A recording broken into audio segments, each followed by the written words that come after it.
Hi, everybody. When's Persephone back? Um, Not until like March.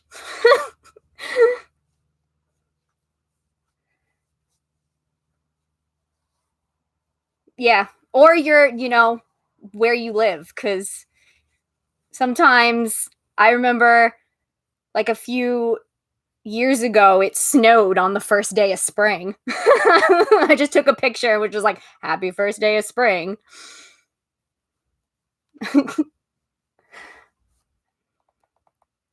So how's everybody doing? How was your holiday? How is your holiday? Depending on what you celebrate. Just letting people know that we're live. Oh, yay, I'm glad. Ella, I'm glad. I always feel so bad when people are like up at like 3 a.m. for these lives. I mean, I'm grateful, of course, but I feel bad.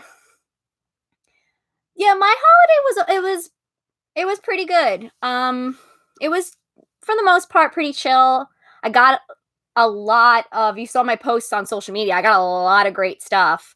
I was very blessed this year, not even just from my family, but a lot of my friends surprised me by sending me gifts, which was super nice. My followers sent me gifts from my Amazon wish list, which I was so grateful for and cheered me up when I needed it. So yeah, it was a good holiday season to be Jessie, but at the same time, I'm really happy it's over and done with. Hi, Raquel. Yeah, I'm really happy that it's because I celebrate Christmas, so I'm really happy that Christmas is over and done with, and now I can focus on the new year, which I'm like super stoked for. Does anyone like get the feeling that like 2020 is gonna be like a super magical, wonderful year? I get this feeling that just, and not even just for me personally, like I feel like a lot of people are talking like they are just ready to to just take 2020 by storm, just to finally do the work that needs to be done to make things happen for themselves. Like I'm really feeling that energy, and I'm like just ready to just, be very Apollo about it and just take it and just be like, I'm gonna make shit happen.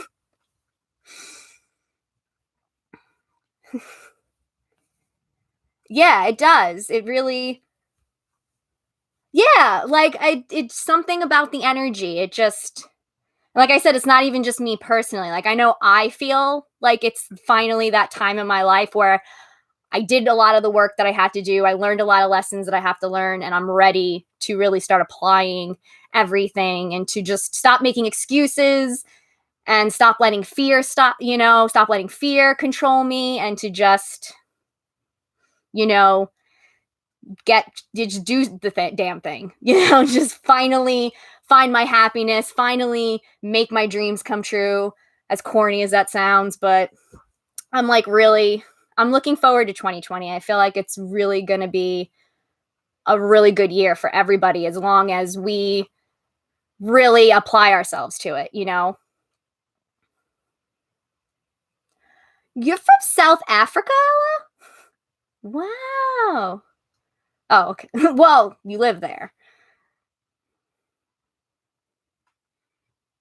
Yeah, Lisa. Like at least it definitely has more of like an action oriented energy. Like we're just ready to do something.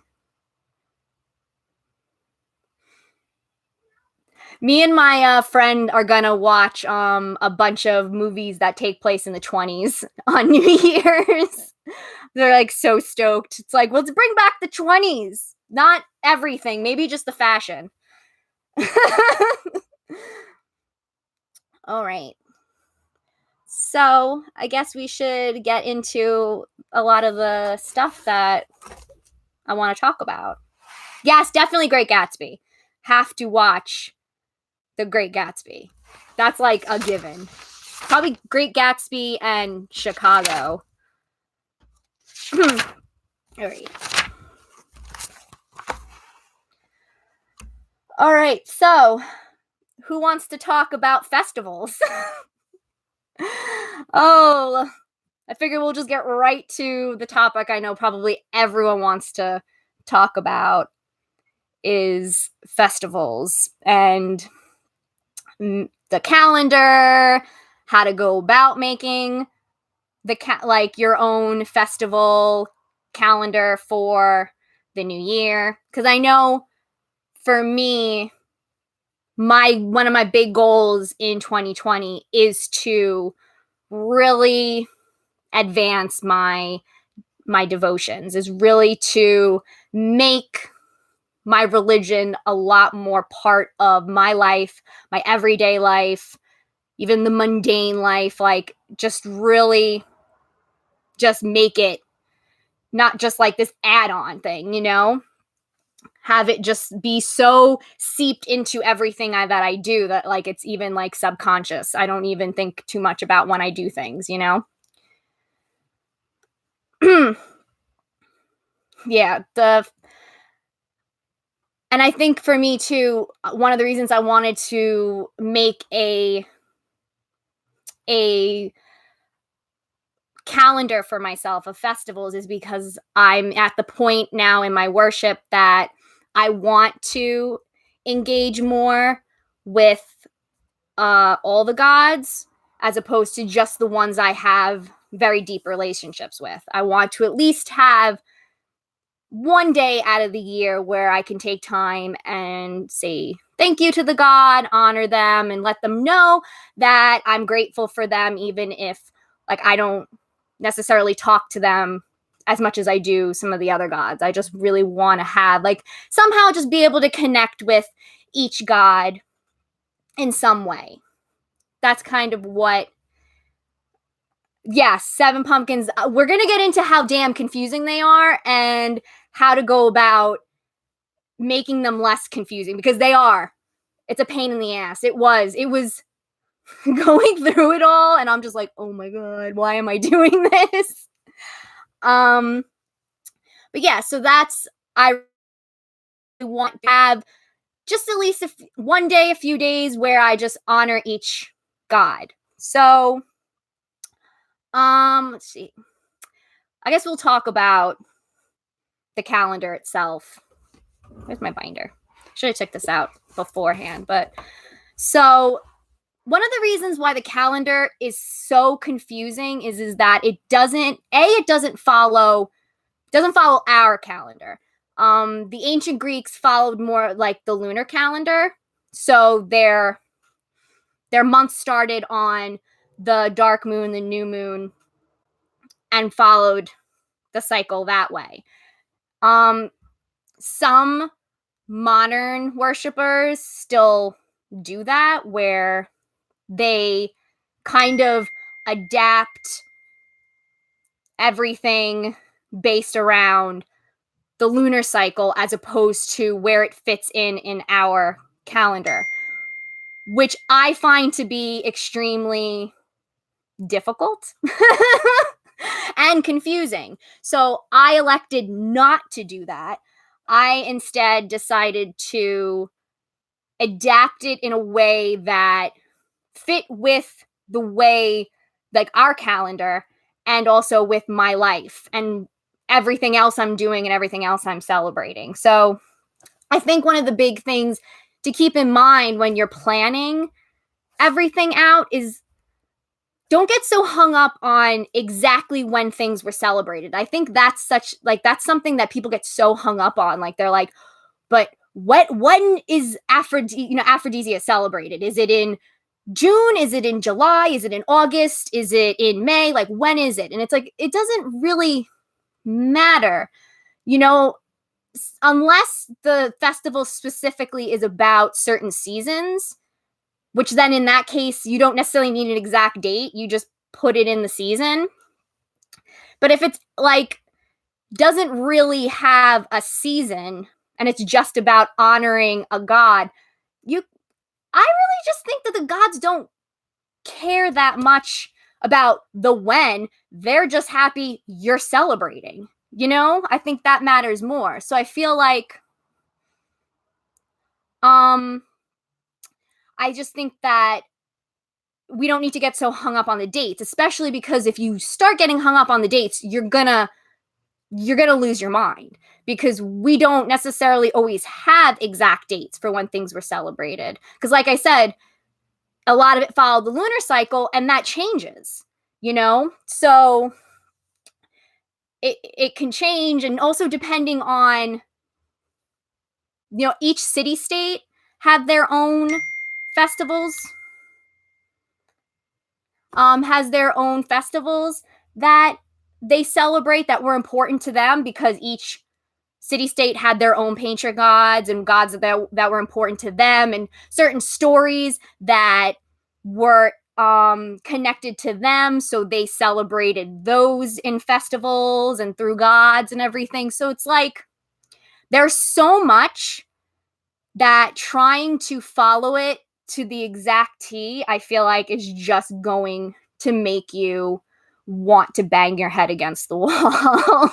At least for like, that's how I felt when I was looking. I was like, this is insane.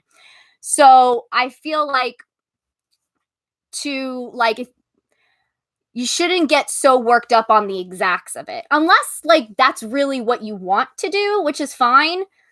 But even the people who I was following who do try to have the calendar set up with the lunar cycle and with the way that the Greeks kind of had it, even they adapted things to better fit, like just what better fit for them and what better fit for our calendar and just the year. So even in that sense, people who were more reconstructionists still found ways to adapt it. So I think that's kind of the key. Like even some of them were saying like, don't celebrate all the festivals, like do what you can reasonably do. And also don't celebrate something just because it's on the calendar. Like you really should have a connection to it, like a real reason to want to celebrate it. Don't just do it because you're like, well, it's on the calendar, I feel like I need to. No. It's the same thing as like worshiping gods. You don't have to worship all of them. You worship who you want to or who you're connected with and things like that.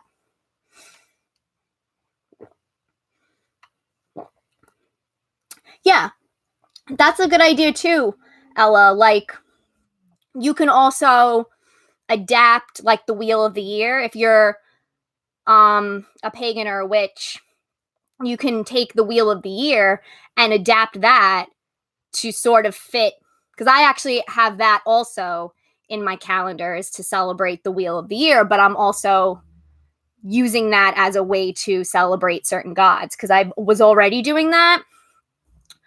So you could just do that also. Like you don't need to celebrate the Hellenic festivals. Like it's not a requirement. You can adapt even modern holidays. Like you can use Valentine's Day, you can use Mother's Day and Father's Day, Memorial Day, Veterans Day, and any other holidays from where you live. You can use those too as holidays to celebrate the gods. Like you can adapt it. You can adapt it to fit your life.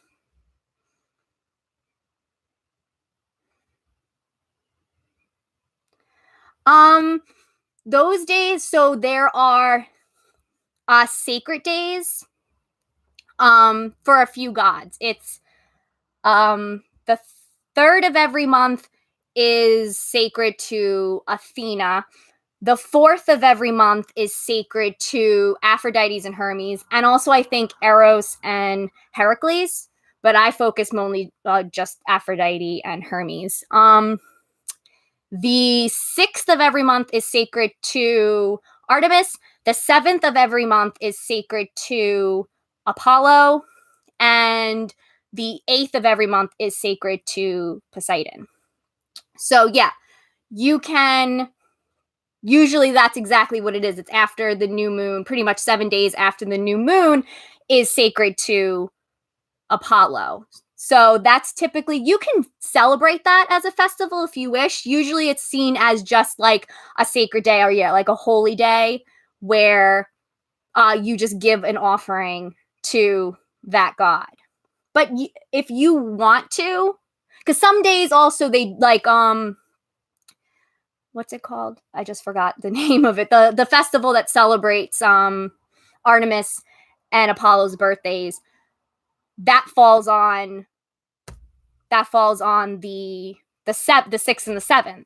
So sometimes they specifically put festivals on the sacred days. Well, makes sense, because the reason why they're sacred days is because it's their birthdays.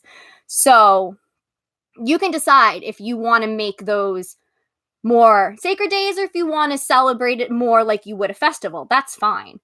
I'm actually doing I'm doing them every month also, all of those sacred days, just to give like, and I'm not trying to do anything elaborate. I'm just going to give offerings and just kind of give like a, hey, thanks, I'm grateful for you kind of thing. Yes, that's it. Thank you. Okay. That's another 2020 goal is get better at my pronunciation, because it's ridiculous. If I'm going to be doing all this, I need to learn to pronounce these words correctly. Oh, another thing I wanted to talk about. Let me get my binder out.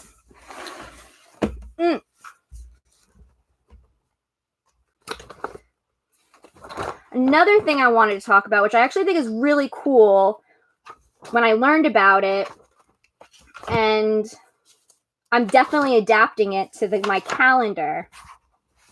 I didn't even know they did this. Sorry, I should have took this out before, but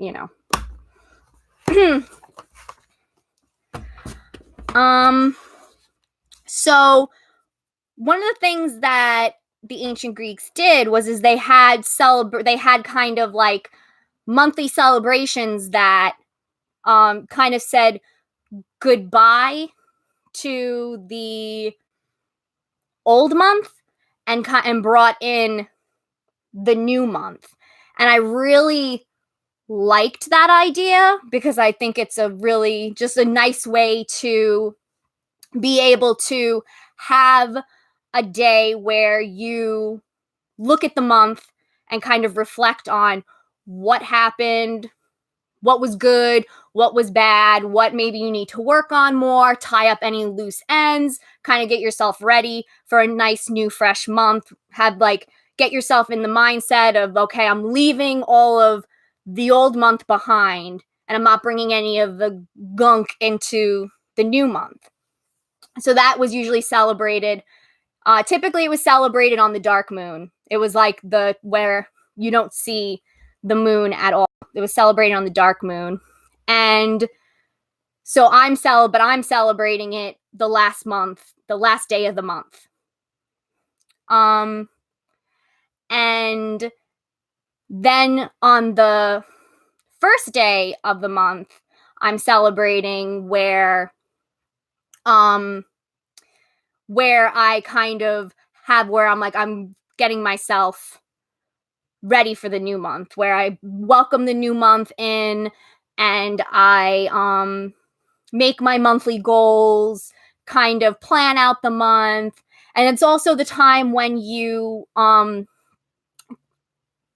give offerings to the gods and kind of ask for their blessings for the new month. It's usually, they said it's usually your household gods.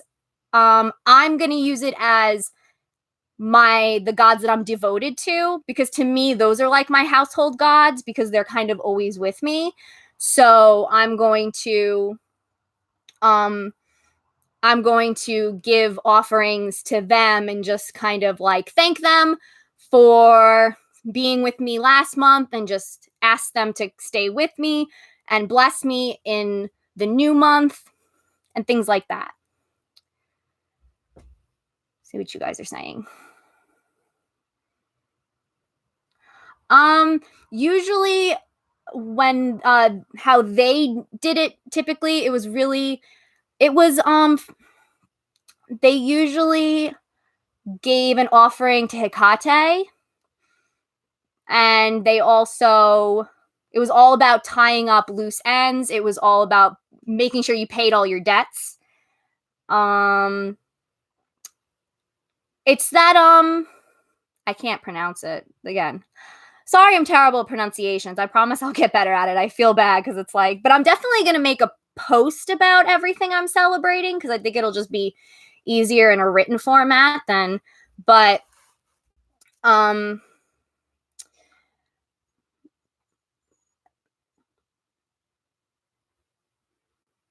so sorry. Yeah, that's it. It's the crystalline, that's it. The Dipnon, that's what it is. And it's typically that you celebrated it by giving an offering to Hecate. You can also, like they said, you can also it's also about like kind of charity, so like donating food to the needy, because the idea of leaving food out for Hecate was also that those who were needy would eat it. So that, and it, okay, good. I'm glad I'm not the only one that doesn't know how to pronounce it. I'm gonna get better because I'm studying ancient Greek, so it will happen. I will get better. You guys will all see the improvement too. That's the good thing. You guys be like, I remember when she couldn't pronounce anything, and look at her go now. But yeah, they would leave. It's that whole festival where it's like you leave it out at the crossroads and you don't look back at it. That's how they would also celebrate it. But a lot of it was about also just leaving food out and let those who were needy would eat it. So a modern equivalent to that now, especially if you didn't want to leave food out, would be, they said you could donate to a food bank, you could donate money to charities that help feed people who are in need, things like that, or work at like a soup kitchen, things like that. Like I said, it was all about tying up loose ends, and it was definitely about just kind of appeasing Hecate so that she can bless you in the new month. I definitely do eat my offerings because I don't like the idea of wasting food. I've never had a problem with it, but I can definitely understand people who, oh, thank you. I still can't pronounce that. Deepnon? Oh yeah, the little free pantries too. That would work. Yeah, anything that involves like it's kind of a nice way to like do something, like give back to the community in some way. But usually it's centered around specifically food. That's usually what it's centered around. So yeah, I really like that. It's fun. That was the first thing I learned about when I was researching the Hellenic calendar, and I was just like, I didn't know they did that. This is actually really, I think, a thing that we can all, and probably maybe all should apply to our year, because it's just a nice way to take the year month by month and just, have a ritual or whatever where you leave the old month behind, do what you need to do, leave the old month behind, and then get ready for the new month. Welcome it, start it with a nice positive attitude, a clean slate. Thank the gods, ask them to stay with you and bless you. And yeah, I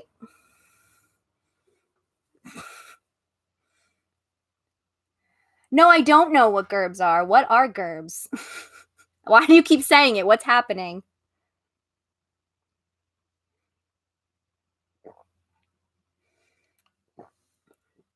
I have no idea what a gerb is.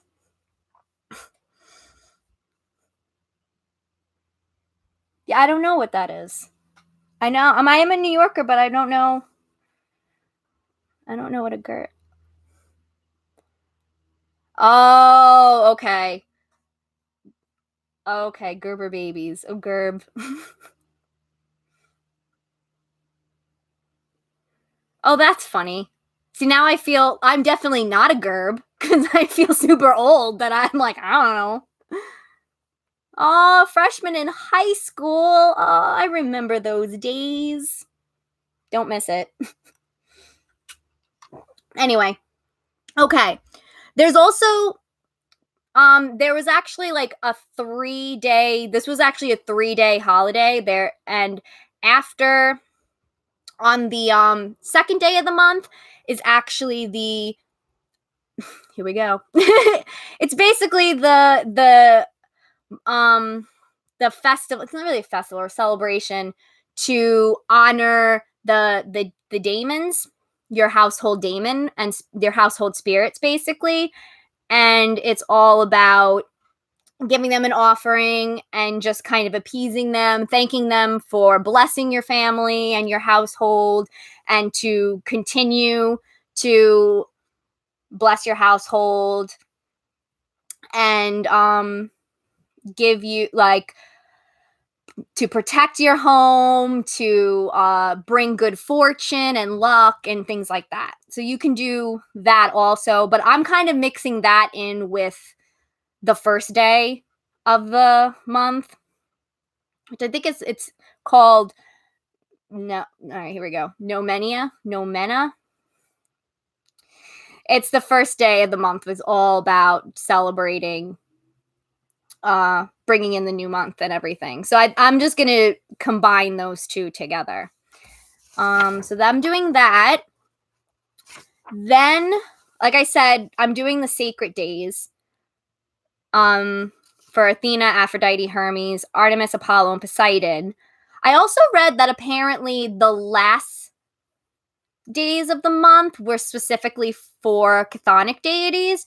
So if any of you want to incorporate sacred days for chthonic deities, typically those were held at the end of the month, which makes sense because that was around when like the dark moon. That's when you honor Hecate. The old month is dying. So it kind of makes sense that that would be when you would honor the chthonic deity. So you can do that. I think I'm going to, because I'm devoted to Persephone, so I really want a sacred day for her. And I think instead of doing it at the end of the month, I think I'm going to do the half moon because I feel like that represents her duality of both light and dark. So I think I'm going to have the half moon be my sacred day to Persephone. Hi, Dag! Oh, I'm so happy you're here. Okay. All right. So other than that, I think I'm going to make a whole post about what I'm celebrating because I still need to finish it because there are so many festivals for Demeter and Persephone in the fall that it's like I'm like, do I need to celebrate all of these? Like, I definitely want to, especially because I'm devoted to Persephone, but also I really want to have time to honor Demeter because I feel like I don't, and I think that's rude of me not to because she's the mother of the goddess I'm devoted to. B, she's the reason I have food and I love food. C, she's amazing. So, yes, the mysteries. There's so many more. Also, that festival goes on for like days. Then there's like the one before it to get prepared for it. Then there's another one. There's like, and then there's one for Demeter and Dionysus. Like it's crazy.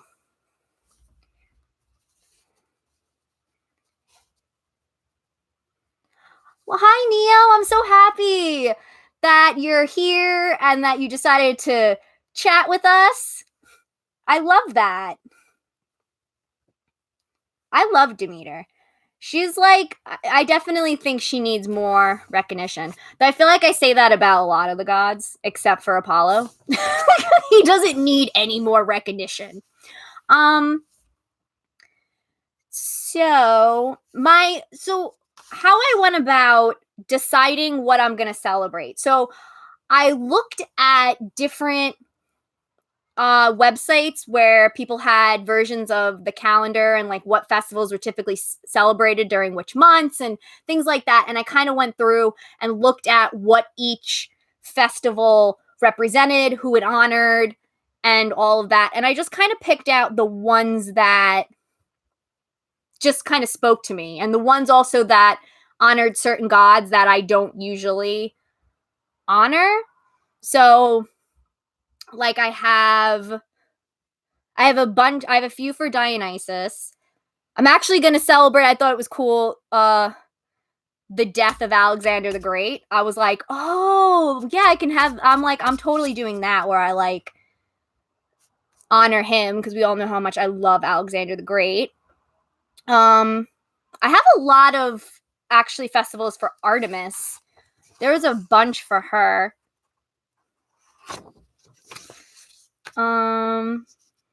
Zeus, a few for Zeus. Weirdly, not that many for Apollo. I thought that was like, where are all the Apollo festivals? But I guess I really don't need to celebrate festivals for Apollo because am I always celebrating Apollo? I am. So one of the other things I really liked is I didn't think about was using Earth Day as a day to celebrate Gaia. I was like, oh, that's a good idea. So I'm definitely have that. Yeah, they are massive celebrities. They don't need any more. They have too much. I found one. There's a festival for I was really excited. There's a festival for Hephaestus, which I was like, yes, I'm totally celebrating that because I'm like, when am I gonna there's no sacred day for him or anything, and it's like a festival for blacksmiths and everything, but I'm just gonna use it as like a day to just be like, yo, Hephaestus, I see you, you're awesome, I love you. That's kind of what I was looking for. I really was just looking for more for festivals that celebrated gods that I don't have much of a relationship with. Because that was, like I said, that was the whole point of creating this, was more because I wanted days where I can honor all the gods in some way.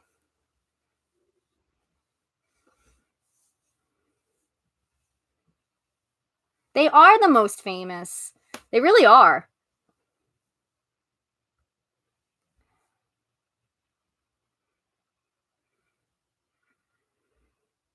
The Met Queens. Yes, Hephaestus so needs more love because he's awesome. All right. I feel like that's I'm when I have it all worked out, I'm gonna make a whole post about it because I feel like it's easier for you guys to read it and to have it broken down by month than for me to go through each month like I'm gonna celebrate this, I'm gonna celebrate that. But I just kind of wanted to give an idea on how to go about making your own calendar, because yeah, it is extremely confusing and it's a pain in the butt, but I really encourage you to not overthink it and to really just do what works for you. You know, if you want to follow the lunar cycle, then by all means do that. There are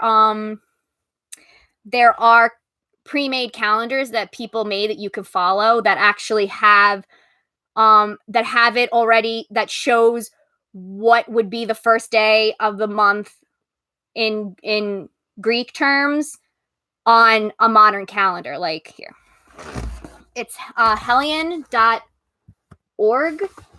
They have a calendar that they made, and so if you want to follow that, you can. It's kind of made for you, but see, I don't know if you could see. See, like, these little dates, this is what the ancient Greek calendar would be. So it's that month and what the day is. And it has certain, like, festivals and everything on it. So if you want to do that, having something like this might help make it a little less of a pain in the butt.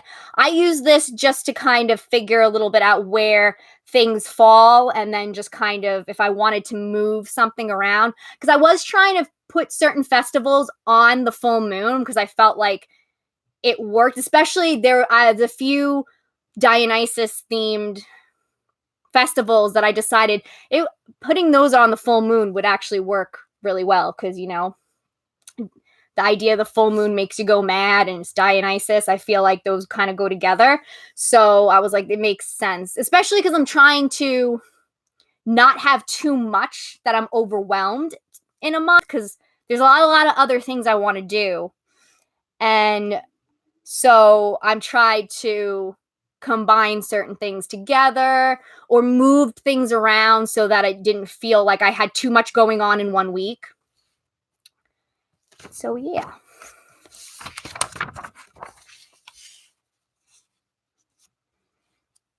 Yeah. This is Hellenic, you could see. Then .org, I believe. Good. And then what's cool too is, as you can see, like, the links, they look like they're blue. If you go to the website, you go to this and you click on the link, they give a description of what each festival is, how to celebrate it, and things like that. So it actually is a really good, I found this to be like the best resource. I also used bearing the Aegis. I think that's also .org. They broke down too, like, it by they had it like each month, and then what happens in each month. So I used that too, because there were different holidays than on here, because that's what it is. It's like different ones. Because this was I feel like I'm babbling. This is like, they made this themselves. Like, they decided which stuff to celebrate. Like, I noticed that Aphrodisia isn't on here, so keep that in mind, that they kind of chose, this is what they're celebrating in 2020. It's not necessarily all the festivals, so keep that in mind. So that's why I used multiple resources to kind of get an idea of what other festivals were there. That's what I really recommend.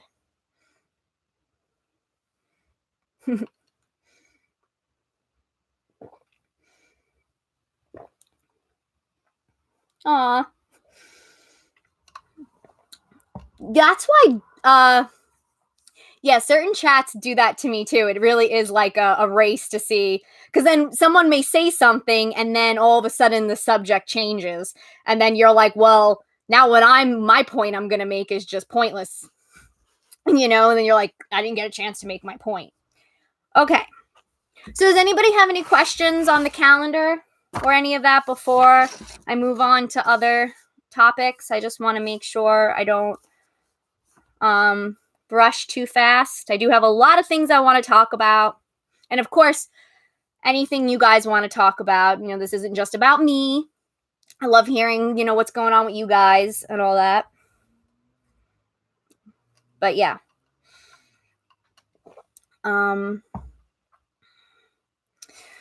Okay. Oh, you're welcome. I always like to mention the resources I'm using, and good ones, because it is hard. And we'll talk a little bit more about like research and everything, because I have a lot of things I want to say on that. Okay. So kind of stemming off of that topic, one of the things I do want to talk about is more of one of my goals. As I said, one of my goals for 2020 is to advance my devotion a little bit and to make it a lot more part of my everyday life.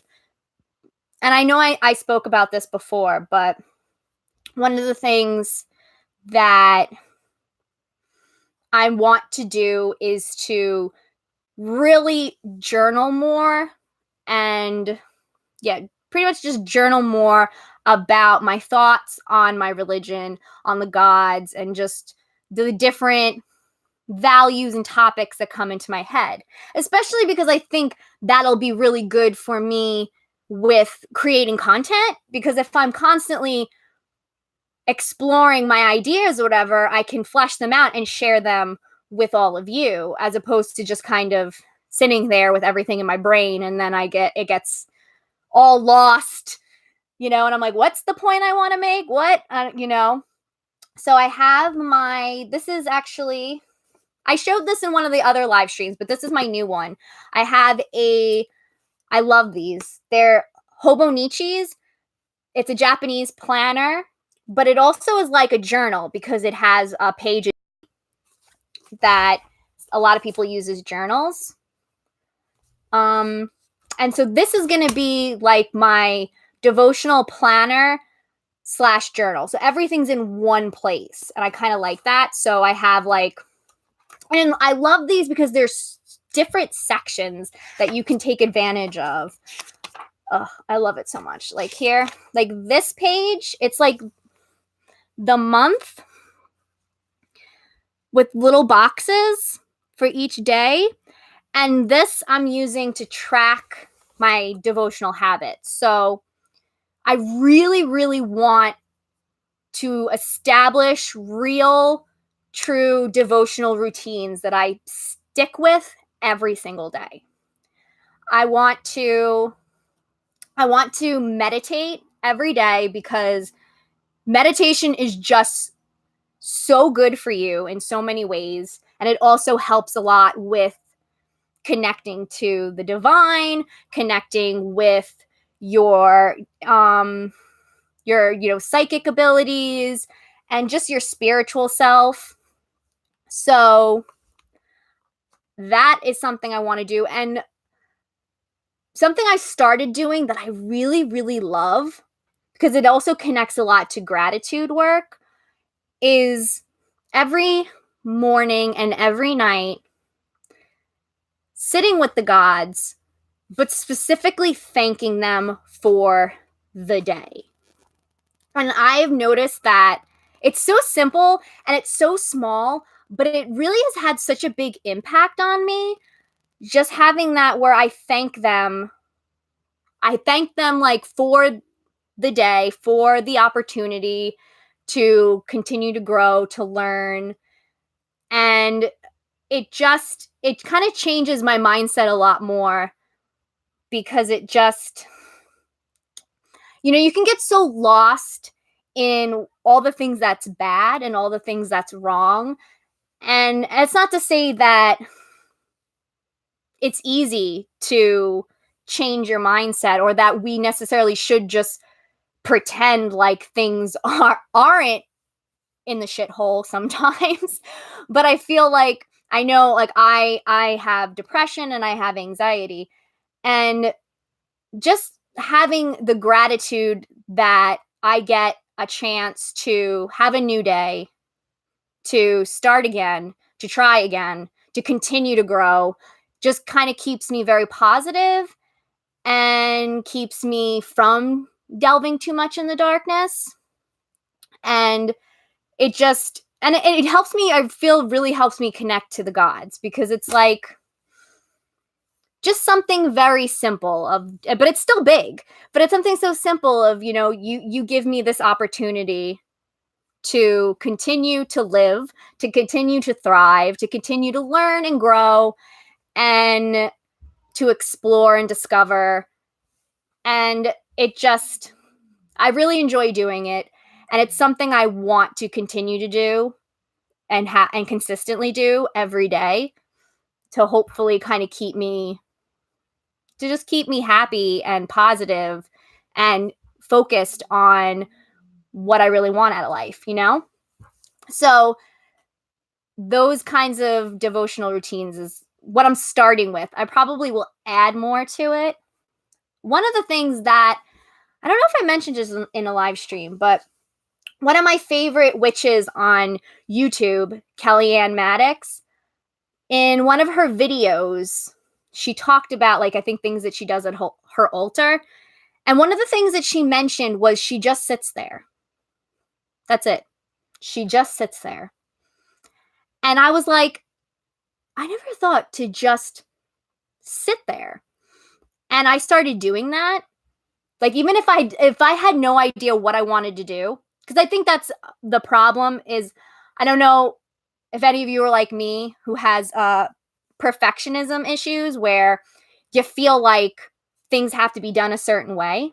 So, like, I feel like if I'm sitting at my altar, I have to be doing something. I have to know what I want to be doing, and I have to do it a certain way.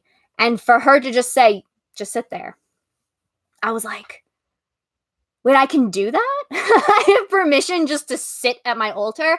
And I started doing that. Oh my God. It's so nice because it's like no expectations. You know, you just sit there and it's like you connect with your altar too in a very different way. So, like, that's definitely more of what I want to do, where I just sit at my altar.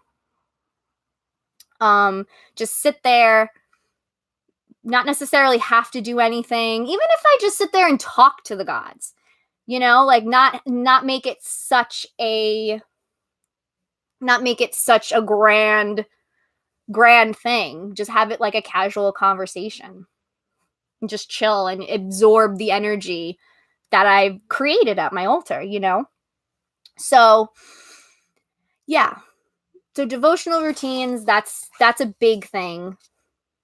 Obviously, we have the monthlies, which is where I put all of like my sacred days. I don't know if you'd see my festivals, so I can keep track of that.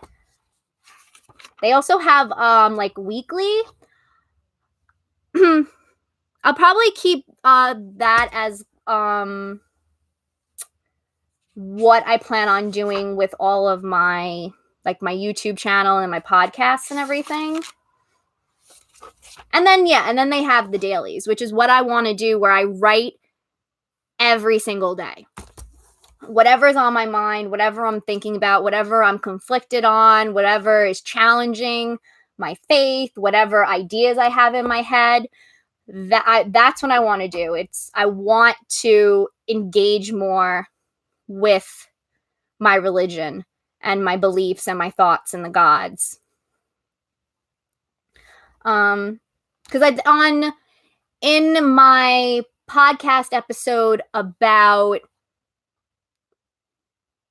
doubt and skepticism, I'm like, what's the words? Doubt and skepticism. I talked about how it's really important that we engage with our religion, that we challenge our thoughts, that we delve deeper into them, that we explore them, that we just kind of really contemplate on them. So I'm trying to do that more, especially because this is why I love these live streams, because they actually do help me a lot with discovering new things. Like, I hadn't really looked at the Delphic Maxims until I decided on the live stream to talk about it. So then I looked into it, and now I'm obsessed. I'm obsessed with the Delphic Maxims. And I want to go through each one and kind of figure out what it means to me and how to apply it to my life. Yes, Apollo is still waiting for his episode. He's like, when I get back from Hyperborean, I better have my podcast episode. But yeah, I can definitely do a podcast episode about being in the broom closet. Yeah, I really like the Delphic Maxims, and I just love how the ancient Greeks viewed the idea of like excellence and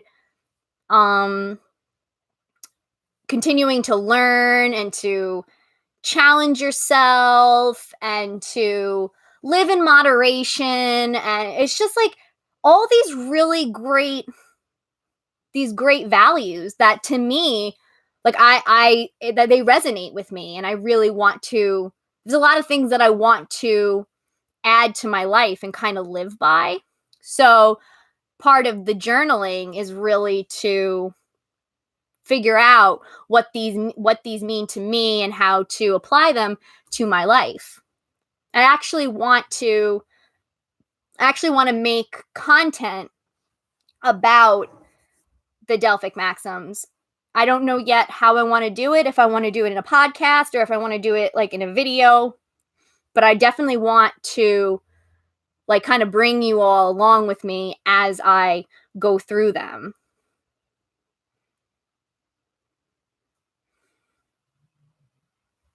Oh, that makes me so happy. I love so much when people tell me that the content I put out has helped them so much. It just means so much to me. So thank you for telling me, and I'm so happy.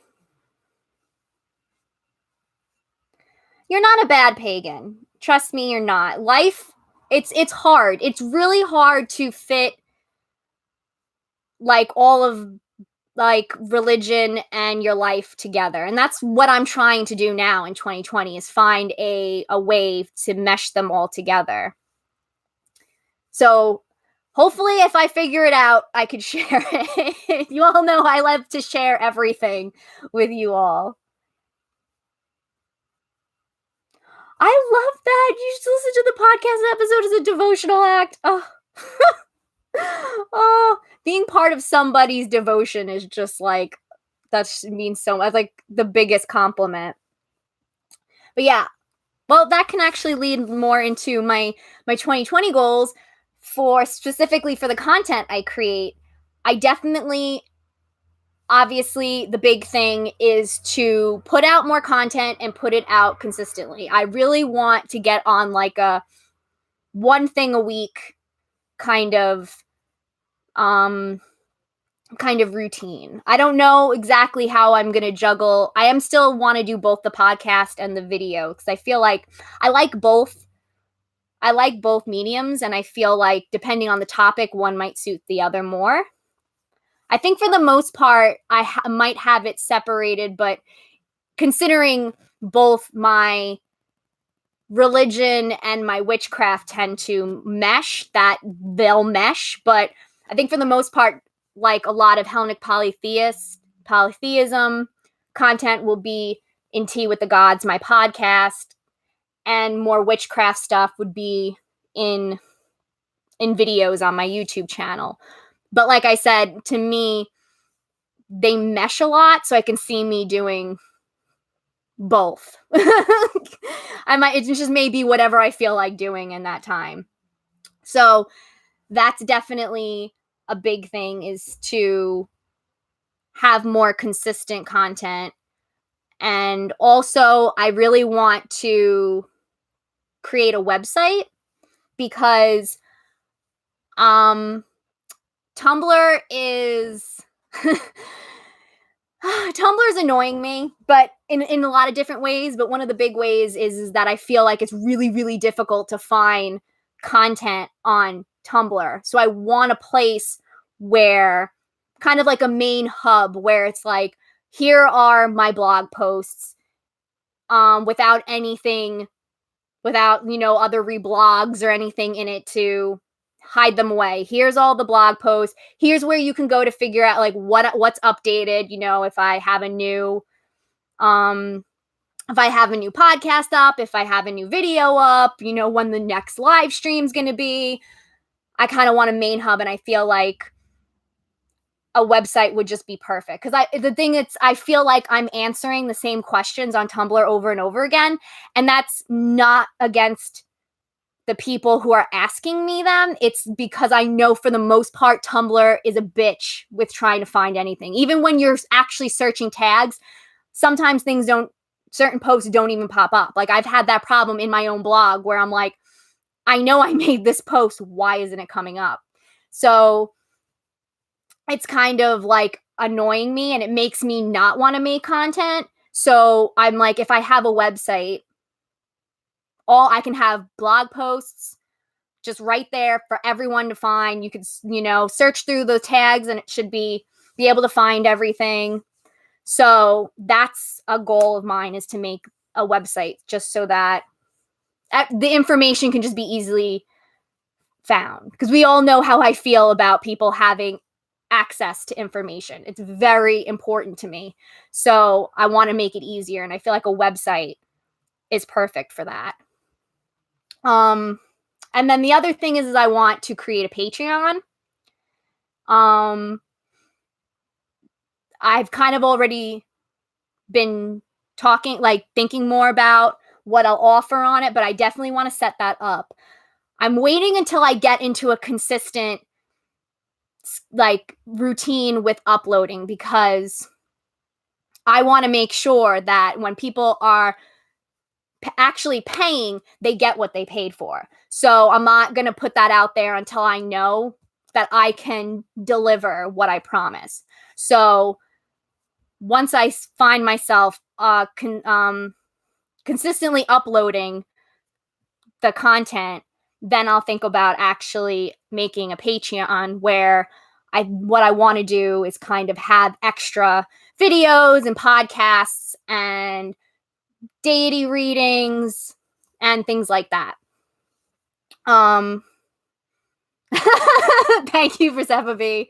But yeah, I really want, I think the big thing for me is a good thing to offer people is kind of extra content, extra blog posts.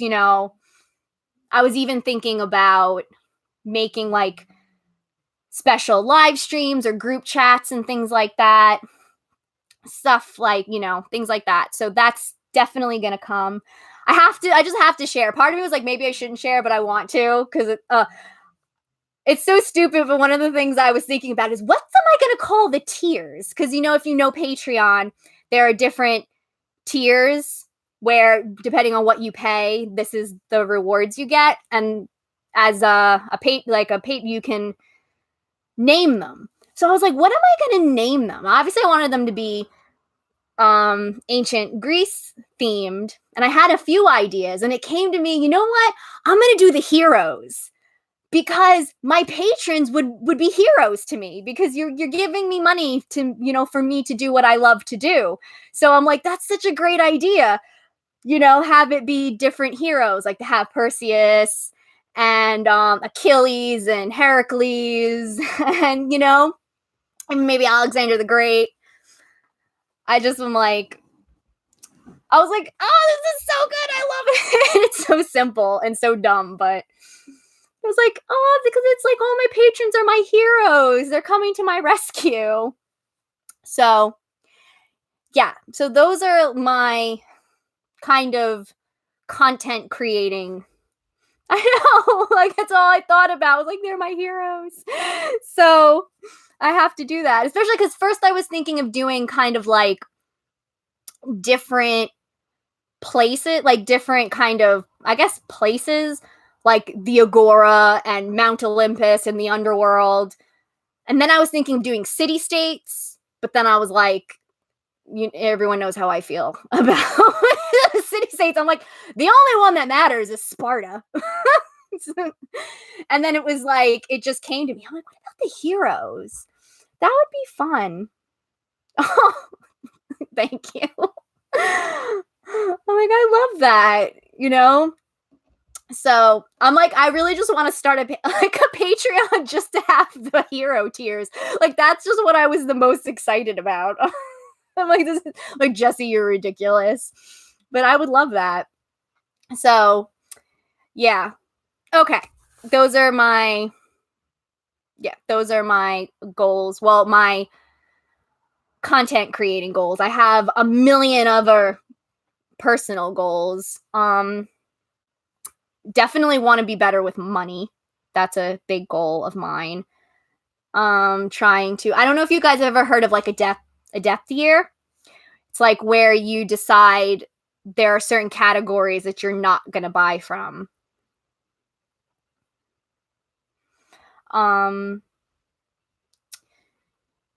Like, yeah, certain categories that you just decide, I have too much of this, I'm not. I'm not going to, because it's just, I have too much stuff, as we can you can see behind me. I have too much stuff, and I'm kind of done being surrounded by stuff. I actually watched this documentary on Netflix about minimalism, and it's actually not, I thought it was going to be specifically about the concept of minimalism, but it actually is much more about how we as a society put so much emphasis on things and stuff, and the kind of social status it gives us, and the idea that, we're always trying to fill in a hole or an emptiness inside of us with stuff, and the idea of like working ourselves to the bone because of stuff. And it's like that resonated with me. So, no, not death year. Yeah, depth year. Depth year. Yeah, I feel you, Francine. I have that problem too. But yeah, it was like this really cool documentary about that, and it kind of really resonated with me, because I feel like sometimes, like, I do that, where it's like I always feel like, oh, if I have this thing, everything will be better. Like, and it's like, no thing is going to make you feel better. Like, yeah, money can give you certain kind of security, but other than that,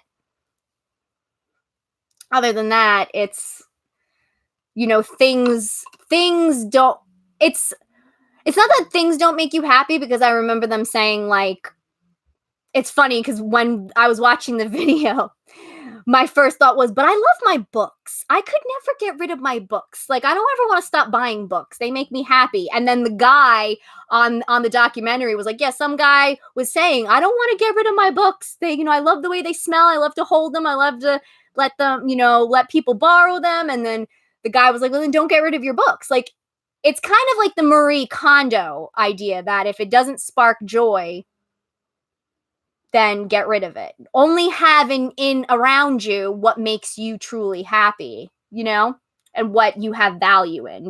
Don't get things just because, other people have it, or you feel, that sense of FOMO, or you think something's gonna fill in a hole or whatever. So yeah. But yeah, as I'm getting deep on you guys. You choose the categories based on what you just buy too much of. What you realize you have more than enough of, and you don't need to keep buying it. Like, I do not need to buy any more stationery. I don't. You don't even want to look at everything, or I have too much stationery. I don't need stationery. I really don't need to keep buying like devotional stuff, because I have stuff that I can work with. I don't really need that much. I don't need more makeup, because I got hooked up real good for Christmas. Oh, the documentary is called Minimalism, and it's on Netflix. I really liked it, because I thought it was cool, because it showed people in different, like, it didn't have just one way of being a minimalist. Like, it had a bunch of people like doing it in a different way, and I liked that. Like, there were people who lived in tiny houses. There were people who literally had like the bare minimum in their apartments.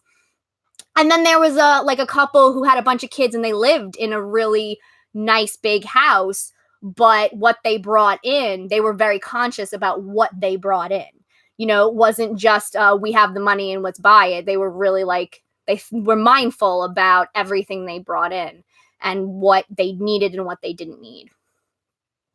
So to me, that's definitely a big goal of mine, is to be more conscious about what I'm buying, what I'm spending my money on, and kind of focusing more on saving instead of spending.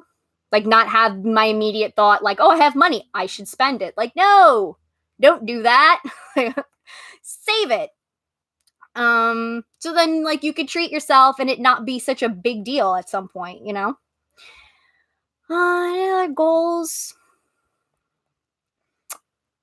Those are the big ones. I definitely want to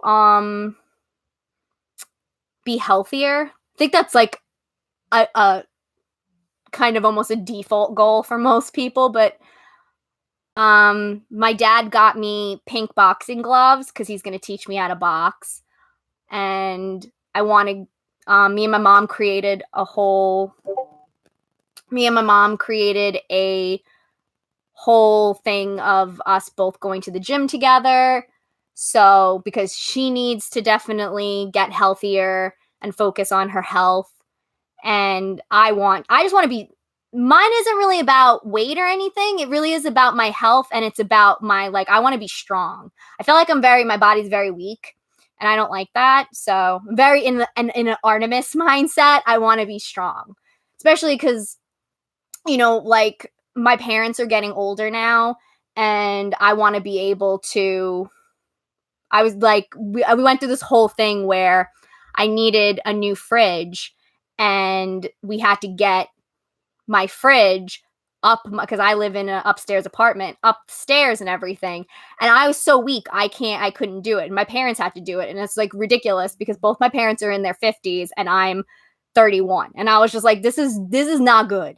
I should be the one Wonder Womaning out and lifting this fridge over my head. Like, I got it, you know, like, I'm 31.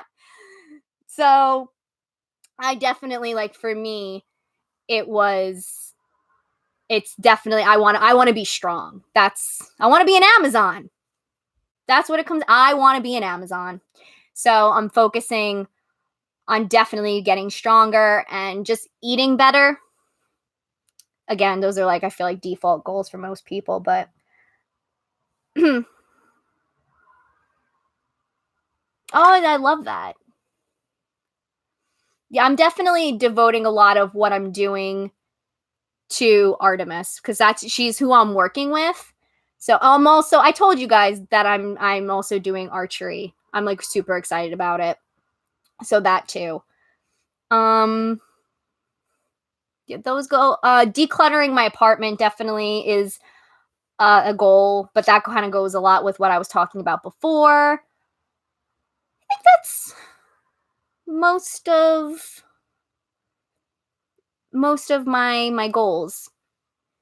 Yeah, I'm really excited about doing archery. I've been wanting to do archery forever, and I just, because I'm working with Artemis, and just I'm in that mindset now of, like, I don't want to let fear prevent me from doing things anymore, that I'm like, let's just do it. So I'm, like, finally gonna learn archery. Yeah, I have small noodle arms. Well, my arms aren't noodle. They're chubby, but they're not, there's no muscle in them. There's no muscle in them. I've always been had very weak upper body.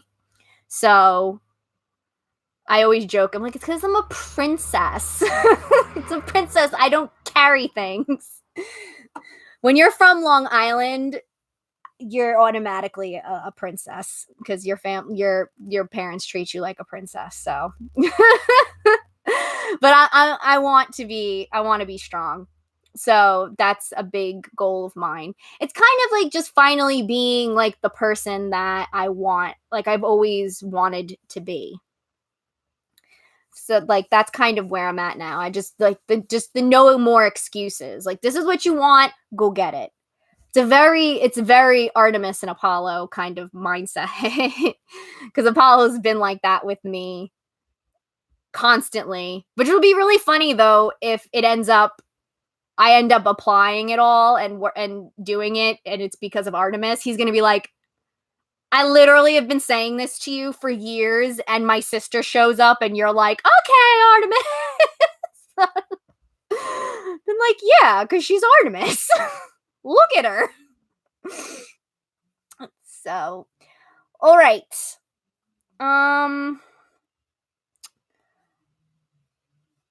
He would say, he'd be like, really? Really? I've literally been saying this constantly to you. And all of a sudden my sister says it and you listen. I'd be like, you should just be happy that I'm doing it. Who cares who I listen to? Just be happy I'm doing it.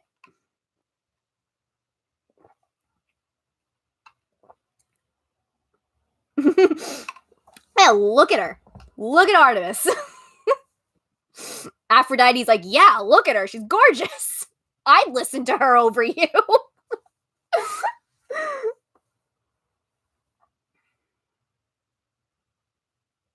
Yeah, I definitely need to work on my cardio also.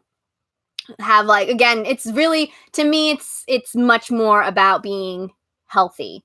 It's about being healthy and being strong, and just that's really where I'm at. I'm not too concerned about the scale or the aesthetic of my body or anything like that. It really, for me, is much because I have a lot of anxiety about like health issues. I've come to realize, and especially now that I'm getting older, your body changes and things aren't the same. When you're in your 20s, you can kind of treat your body like shit and it bounces back, and then once you get older, it doesn't work that way anymore. So, and watching some of the things that my parents are going through with their health and all that, like I don't want that as I get older. Like I don't want to have to constantly keep going to all these freaking doctors to figure out why something's happening the way I don't want that. So it's kind of like trying to take the lessons of that, what they're going through, and now be like, okay, let's make sure that doesn't happen to me,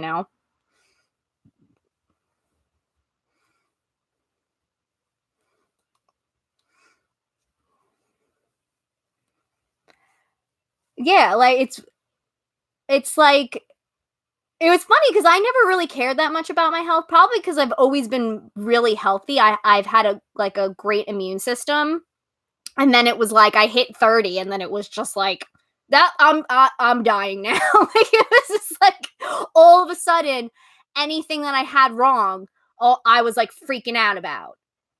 And um like I just started having all of this health anxiety, and a lot of it is definitely because my body has changed over the years, and I'm just kind of like getting used to that. But I think it is like I think a lot of things have caught up to me because I've never really, like I said, I never cared too much about my health. Like I ate like crap. I think most 20-year-olds do, because then when you're in college, you're like, who has time to eat healthy? No, you grab whatever you can, you know?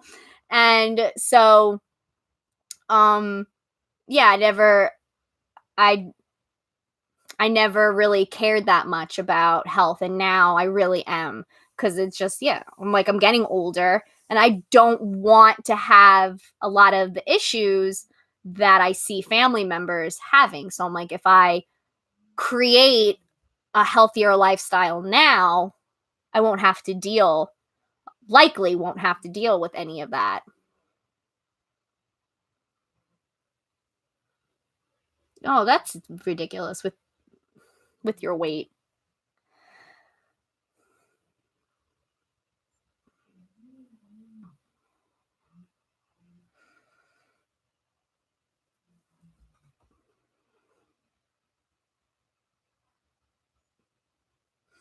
Yeah, I'm definitely focused on my cholesterol too, Gavin, mainly because like high cholesterol runs in my family.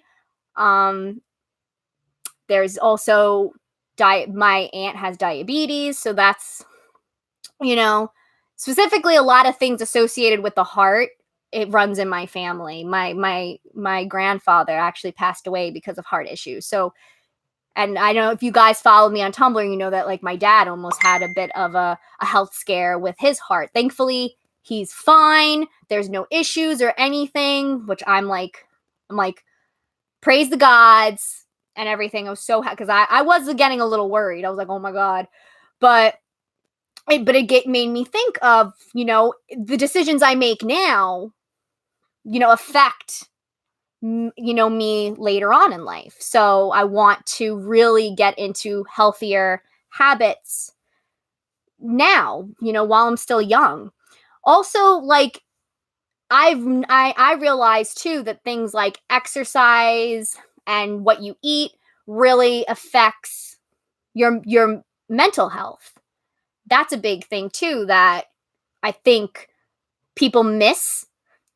We focus so much on specifically like our weight or what we look like and how we want our bodies to look, and then also the physical health part of it, but you also have the mental health part of it. It's been proven that having a daily or some like exercise routine helps a lot with anxiety and depression. And also, I know for me, especially certain foods I eat can trigger my anxiety and can just make me feel like crap. While, if I eat healthier, I end up like just feeling a lot more positive, and just like my brain just feels like it works better, you know?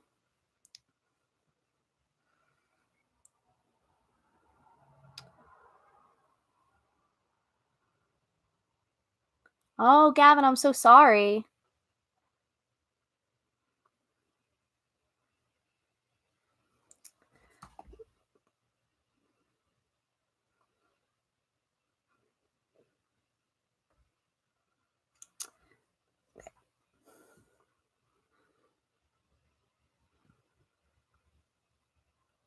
It is hard. A lot of it is hard because a lot of it is also like what we've been taught and habits, and especially like when everyone else around you lives a certain way or is like putting certain pressures or expectations on you. It's definitely hard. For me, it's always just hard breaking habits. Like, that's difficult because it's just easier to not go to the gym. It's just easier to not go to the gym. It's easier to eat a bag of chips than to get up and make something healthy. Or sometimes I know, like, for me, when I'm in certain moods, like, I crave the processed junk food, That's what you crave. And a lot of it is also, like, it's designed to be addicting, so.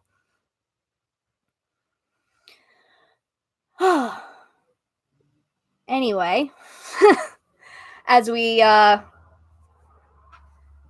talk about health and stuff, trying to think. Yeah, I think those are all my goals. Of course, I have a goal of loving Mukitty more.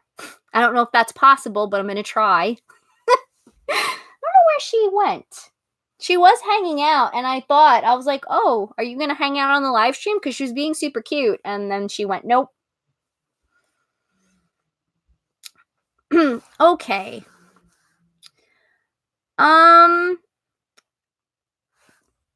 Bring back Mukitty. I think she's in her cave.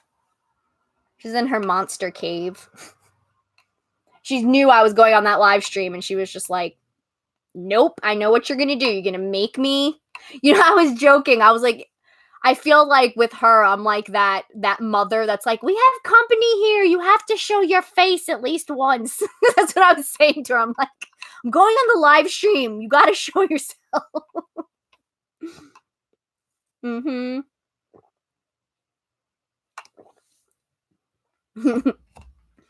All the gods love Mukitty. All right, so some future topics and I just want to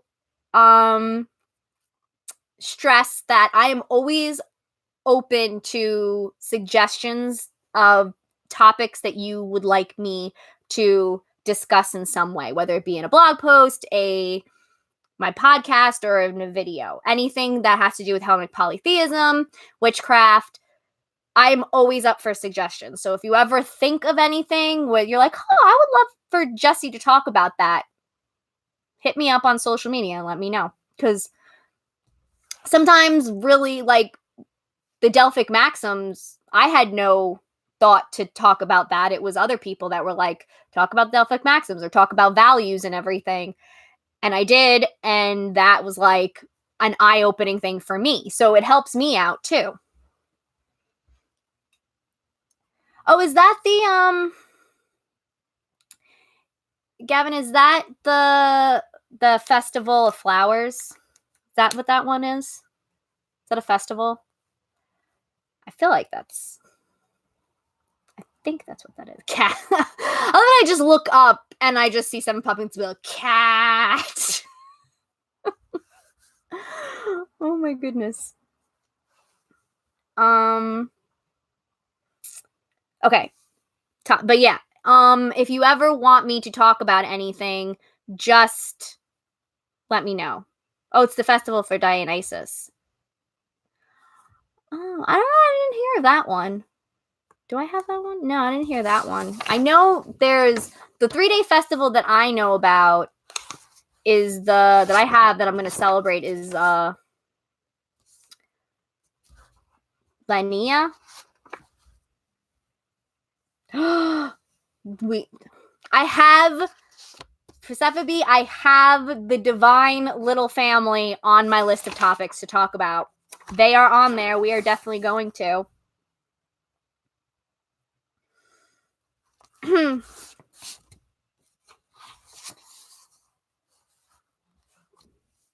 Cherry Mama Leto.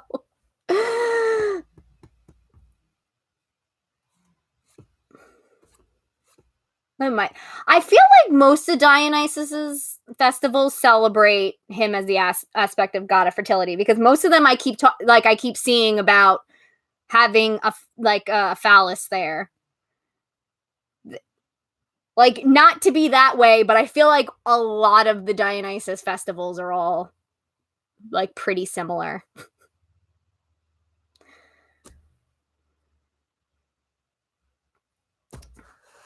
And also, his go on for so long. Like, I don't think there's one of his kind of festival that's one day. They're always at least 3 days. And I'm like, okay. I mean, we need to relax here. I can't drink and party that much. Hi, Mom! It's my mom!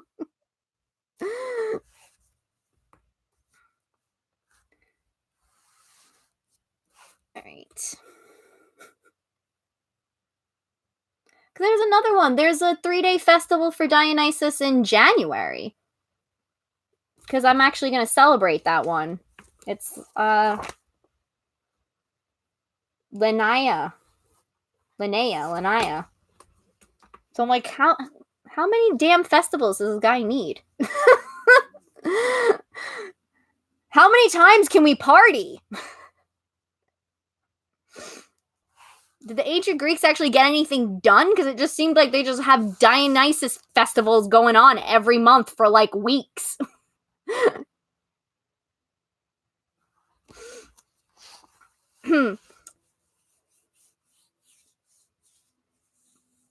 Yeah, they just were like, that's too much. And then there's the Dionysia in March. That's like a week long. This is what I'm saying. How many Dionysus? There's one a month. That's true. That makes sense. In the winter, it's like, what else are we doing? That makes sense. Democracy, and that's about it. How did they even manage to get democracy done when they were all drunk, apparently?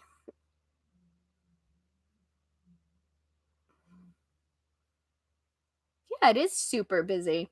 That's what I noticed. It was just like a constant Dionysus festivals over and then in fall it's all Demeter and Persephone, but really a lot of Demeter festivals and even more Dionysus. I'm like, we're not done?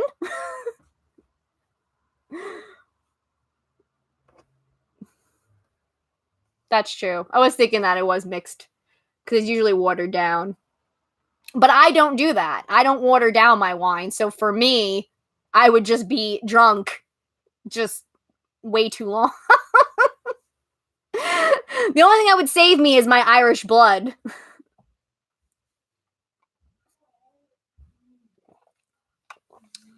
There is a Athena's birthday festival.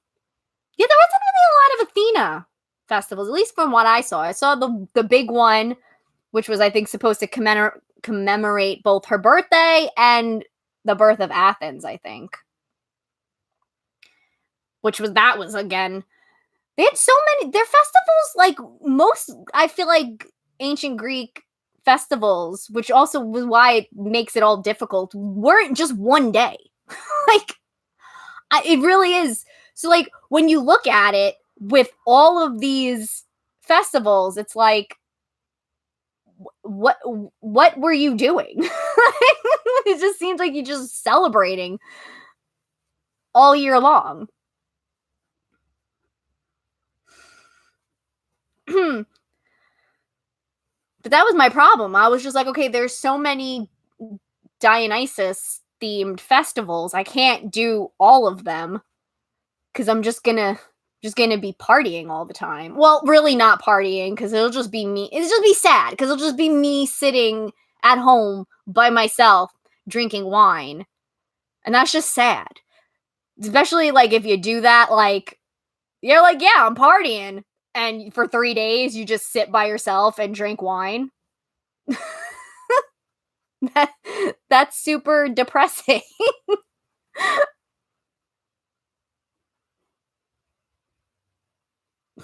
Yeah, they really were here for a good time, not a long time. Well, a lot of it actually does kind of make sense because I've been studying like ancient Greece, like the history and the society more, and it was just really talking about the emphasis that the Greeks had on community and society. So that kind of makes sense with the idea of all these festivals because it kind of brings the community together to have like a good time and to honor the gods and all that. Yeah, but that would mean I have to go out and I'd have to drive places and I'd have to be around people. I love theater, but yeah, I'm also not a social person. I say that as I'm sitting. Well, is this really social? I mean, you guys are here, but I don't really see you. So, does it count? Maybe. Eat grapes and call it a day. To do that. I love grapes. Oh, all right. So, back to Ayla's here. Ah! Perfect. I was waiting for you to show up so that I could talk about how we got to hang out and the awesome combos we had. Oh my god. I got to hang out with Ayla recently, and that's Rose Gold Tunic on Tumblr if you don't know. And it was amazing. She is amazing. I already adore her. And it was just really awesome to be able to have a face-to-face conversation with somebody who like has similar experience with you with the gods and to just talk about all these deep beliefs and to just have someone to bounce ideas off of.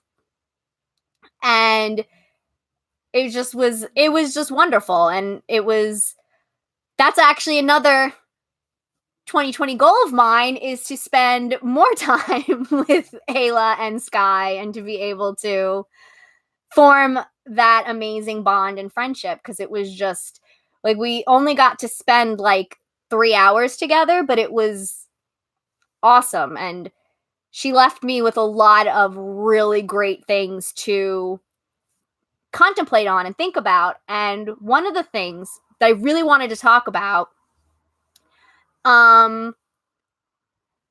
Really, it, because she said it and it was just like, we were just, one of the other things that was great that we discussed was kind of what's it like having like a social media presence, specifically on Tumblr, because she's got a really popular blog also. So we were talking a lot about, the things like that we were feeling and talking about. And the big thing that we kind of really agreed on was this idea that we were feeling like people weren't doing their own research, and that we found ourselves actually researching for them when they, came to us with asks and whatever. And that, because it was just, we just have this desire to help people that I don't think we kind of think through what's really happening. So, and one of the things that she said, it was Apollo who said it, right? It was probably Apollo, because it sounds like an Apollo thing. One of the things that she said, that Apollo said, that when we do the research for other people, we're basically robbing that person. We're robbing the gods of time with that person. And it was like, oh my God. It's like when, yeah, it was definitely Apollo. Yeah. It was so Apollo. I was like, I never thought of it that way, because the truth is, when I know for me, when I'm researching the gods, I definitely feel them, and it really is a time that you spend with them in some way. Like, cuz it's similar to how when you're just talking to someone and you're getting to know them and you're asking them questions. So, what's your hobby? What do you like to do? What's your job? What are your goals? What's your favorite movie? And you're learning about somebody. You're taking that time to learn about someone. And that's the same thing when you're researching the gods. You're spending time with them. And Ayla also said that it's like, too, when you decide to research the gods, it's almost like getting their attention. It's when you decide to research, let's say, like when I decided to research Artemis, that kind of got her attention. Like, oh, Jesse's looking me up. Okay. Like, and that might be the signal for them to pop into your life and be like, hey, I'm here. What's up? What do you want? Or, okay, like, let's hang out, or blah, blah, blah. Yeah, Lisa, definitely. I'm going to get into more about my thoughts on research and kind of like the community and everything in regards to research, because I have a lot of opinions on that, but I definitely want more of a focus on the topic of research. But it was so eye-opening for me, because I never really, even though it was true for me, because I'm someone who just loves research. I've always been that way.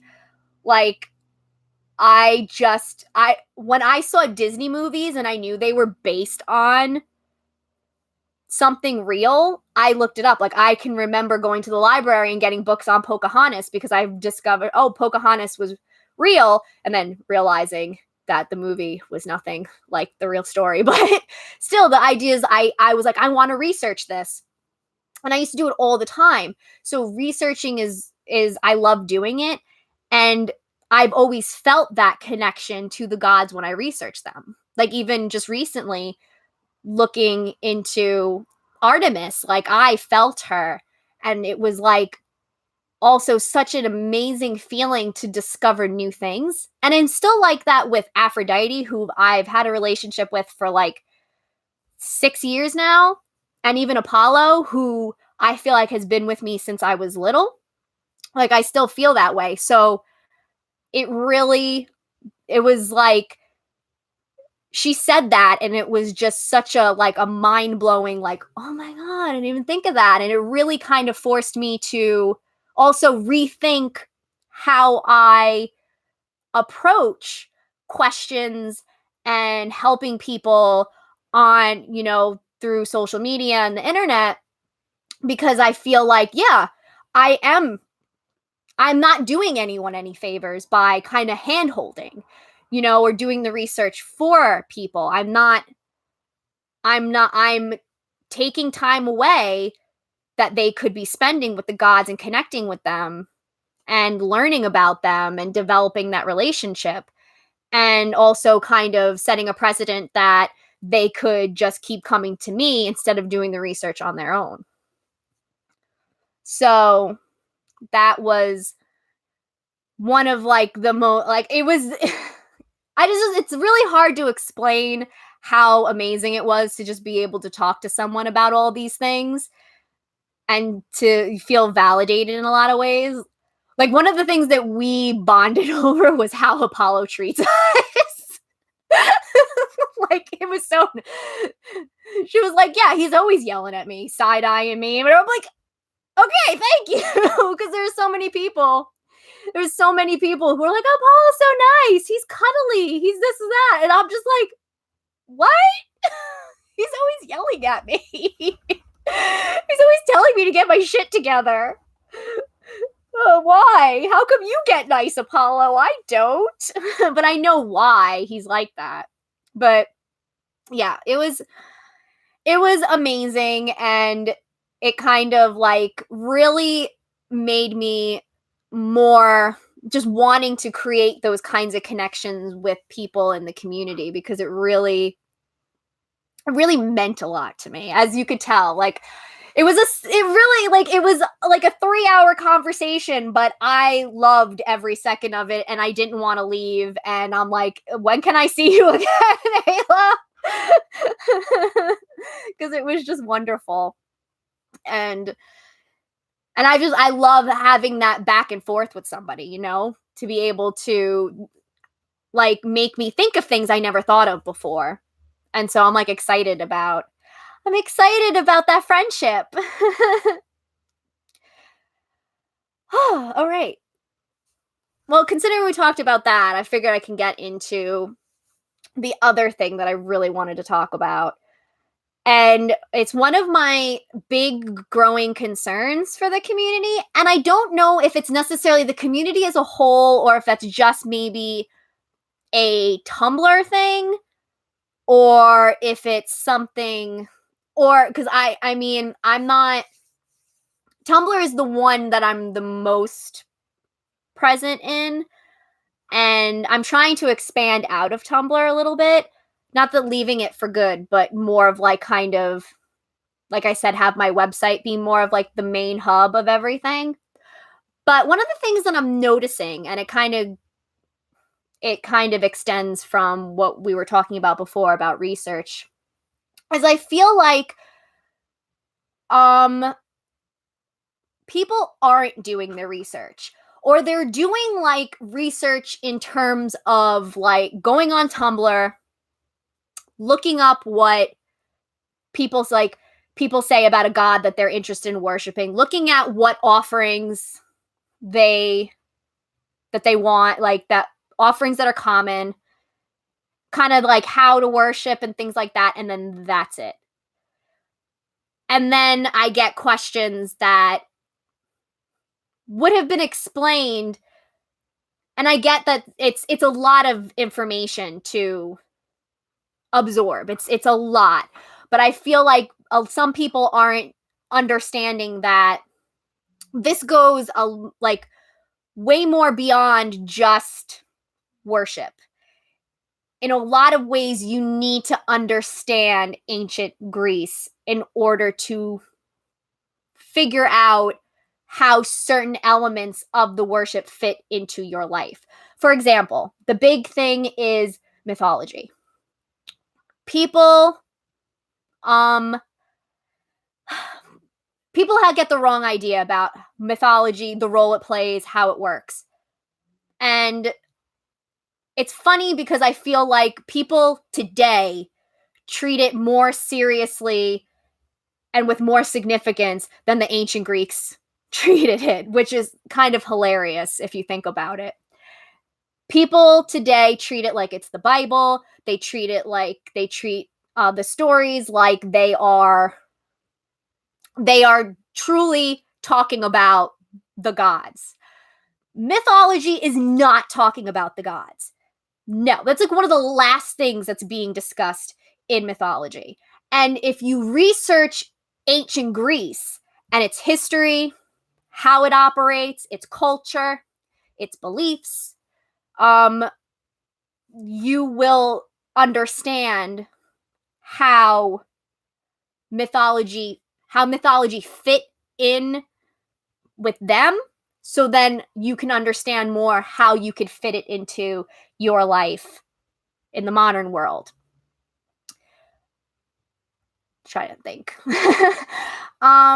Like a lot of mythology was about legitimizing certain families, legitimizing certain places.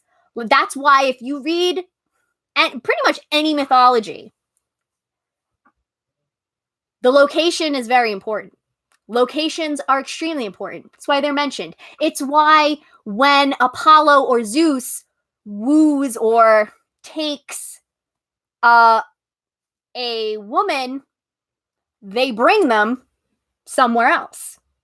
Do you notice that? A lot of them, they bring them somewhere else. And then a baby is born, and then usually that baby becomes the ruler of that land. Story is not about Apollo or Zeus or the woman. It's about legitimizing that land. Yes, exactly, Ayla. It's the fanfiction.net of ancient Greece. That's what it was. And even it was more like also tales. That's really how they saw it as. They were stories that maybe showed certain lessons. Like it housed a lot of their values. That's why, you have certain people getting punished. Typically, the people who were getting punished a lot of the times were important people, because the idea was that the ancient Greeks believed that you should strive for excellence. That's arete. You should strive for excellence. But, and going to the Delphic maxims, know thyself and nothing in excess. So, know that you are human, you are not divine, you have limits. And while you can strive for excellence, there's still this box that you have to stay in. And if you try to go beyond that, now you're committing hubris and now you must be punished. And the idea also is that people who were wealthier tend to be the idea of excess. And the more you try to have and try to get, the more likely you are to go beyond your means as a human and step into hubris territory. So, when you understand that, then you get that these stories, a lot of them also, while trying to legitimize certain city-states and lands, were also just teaching about the values of ancient Greece in a way that is, again, it needs to be entertaining, so it's going to be over the top. That's just, that's why fairy tales too have stand the test of time, because they're over the top. The Grimm fairy tales are gruesome as all hell. That's why we still know them.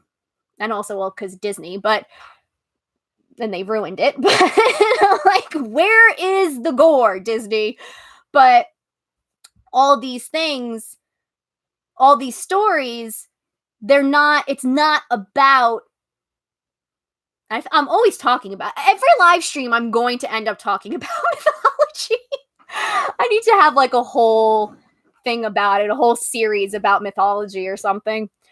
But like, this is my concern, is that because people don't know and they're not studying ancient Greece itself, they're not understanding how ancient Greece viewed these certain elements, and thus people are getting the wrong idea on how they're supposed to feel about it in the modern world. So, yeah, that is, I'm really, I think it's difficult because I think, again, I think a lot of it is also coming from the lens of Christianity where people don't research the history of Christianity, or where it came from and everything. People just look at the Bible and they go to church. But the thing is, we don't have any of that. We don't have really churches, and we don't have a Bible. So in order to understand where the foundation and the elements of this religion came from and how it applies, we need to look at the culture.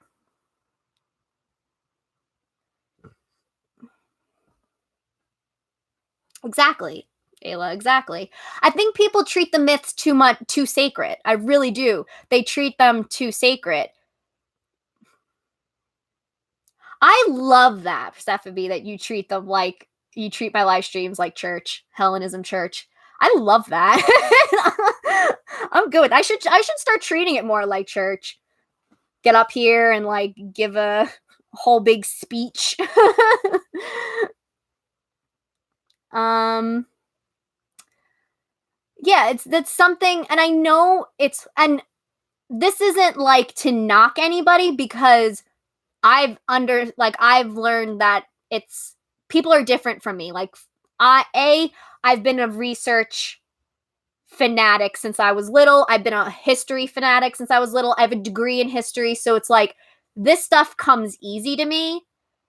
It's what I enjoy, and I've also been researching ancient Greece, not just the gods, but ancient Greece since I was younger. So I'm in a definitely a different place than most people, especially because I think, and again, there's nothing wrong with this, a lot of people get their start from maybe reading Percy Jackson, so you get it in that way.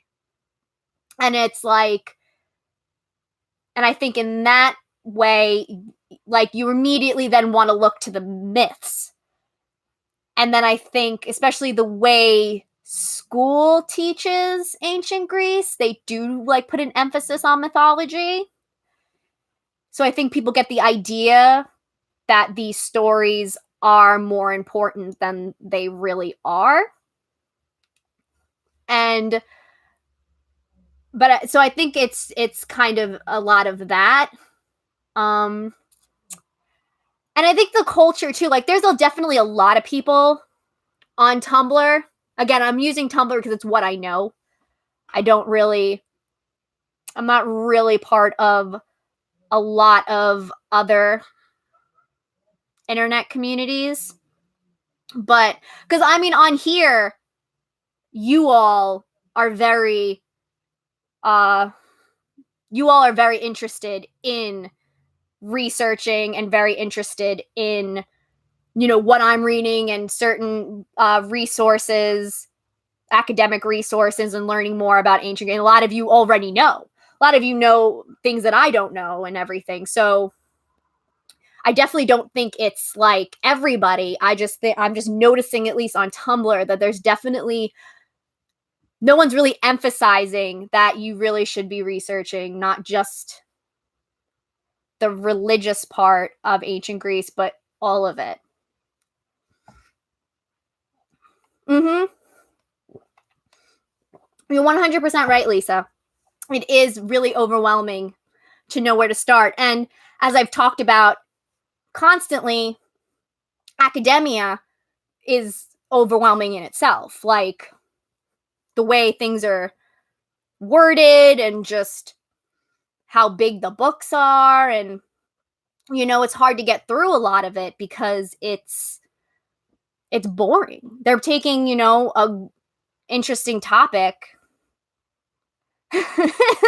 Yeah, that Styx water. Um, I love that. Instead of holy water, we have Styx water. um, what was I saying? I get so distracted so easily. Um, it is hard to read a lot of the Moo came out.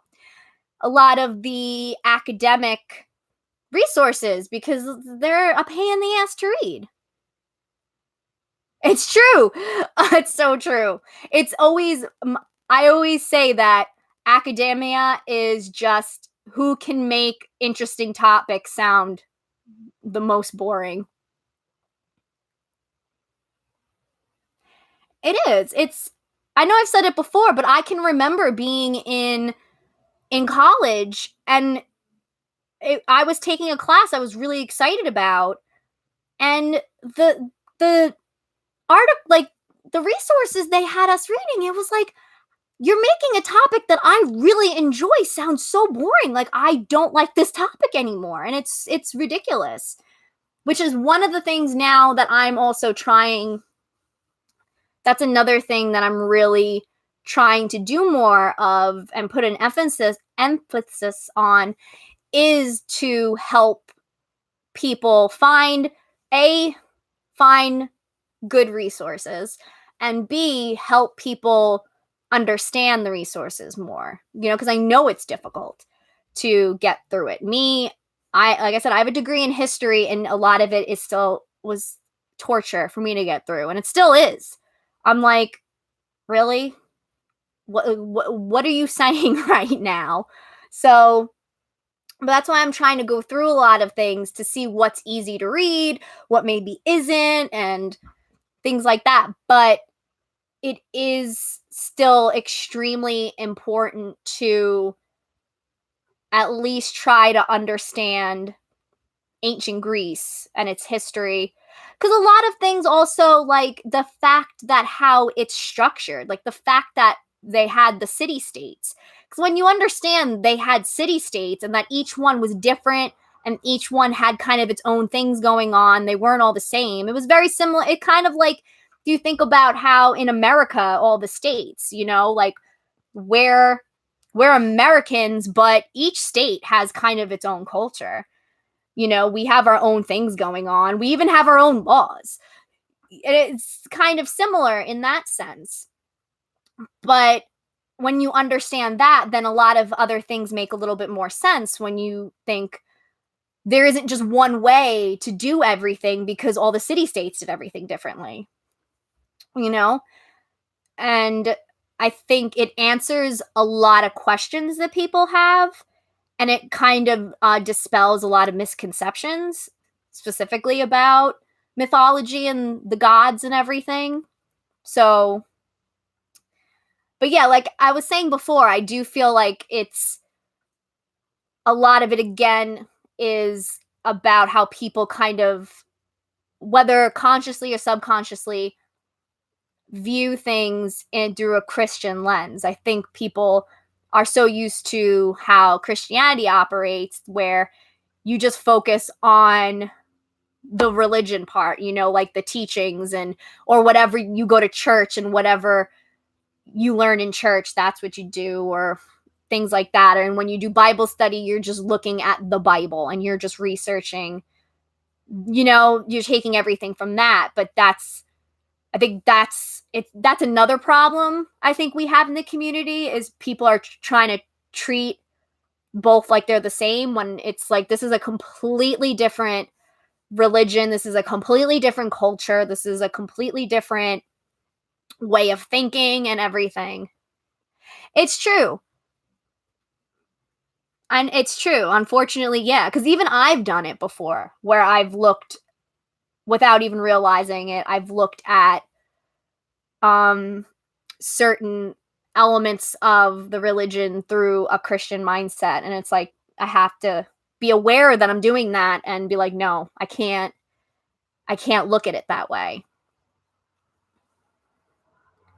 Exactly. They did treat them. Exactly. They were called city states and they treated each other like different countries. They did. I mean, the perfect example is look how different Athens and Sparta were. I mean, look how different Sparta was from everybody. They were so different. Like, yeah, they were so different that to sit there and act like everything was done one way, that's not how it was.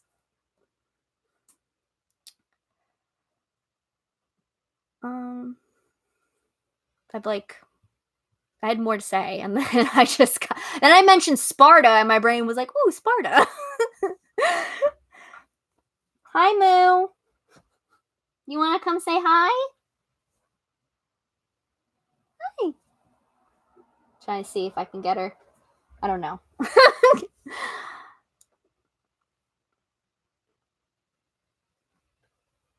Yeah, it's one of my favorite things about Sparta. Also, is that they were. I mean, they definitely out of a lot of the city states had a little bit more respect for women. So that's always good. Sparta is the best. I love Sparta because they're so interesting. Like there's not really any kind of like culture or place like it, the way they operated and just did it. I don't know. They've always fascinated me.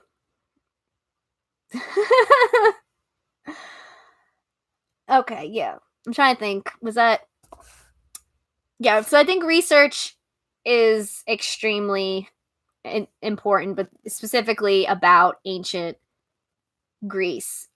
And oh, um, if anyone is interested, I I started following along to it, and so far I enjoy it.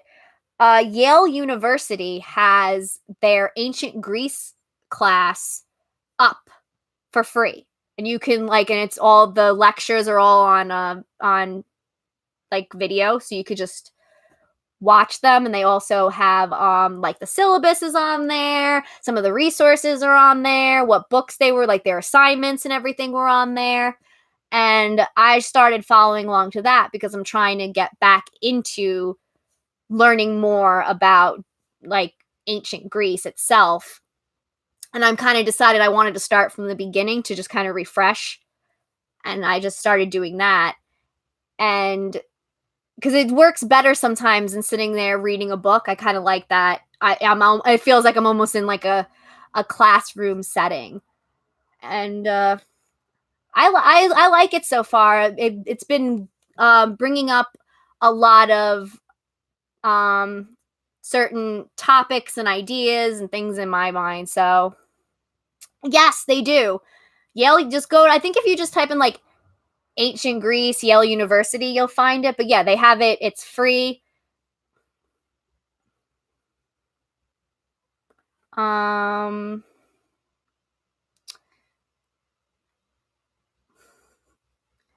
but yeah, so I've been doing that, and I've been liking it. It's funny though, because sometimes I do feel like I'm back in lecture because I have my notebook in there, and sometimes I find myself like doodling on it, and I'm like, oh my god, I'm back in college where I'm like half paying attention. Because some things I'm just like, okay, but then, for the most part, I like it. Yeah, I definitely want to create. I definitely want to create a resources page and everything. That's kind of what. Oh, that's another thing I can mention. So I definitely another goal for 2020 is to read a lot more. I just want to read as much as I can, both fiction, nonfiction, um, witchcraft books, Hellenic polytheism books, ancient Greece books, like all different kinds of stuff. I just want to read more because I love reading and reading is great. But if you want, I'm probably gonna do one of the things on Patreon on when I start my Patreon. I definitely want to do is where people vote what book I read, and then I give a review on it. I want to do something like that. But in the meantime, you can follow me. I created a new Goodreads because my old one was like linked up to my Facebook. So I had a lot of like Facebook people on there, and I just didn't want to deal with any of that. I kind of don't go on Facebook anymore because I just don't want to deal with all the people on there. So I made a new one. So you can follow me on Goodreads if you want to see everything that I'm reading, like what I want to read, what I'm currently reading, and things like that. I have a link on my Tumblr. I could just link it here. Can I? Yeah, hold on a second. I'll link it.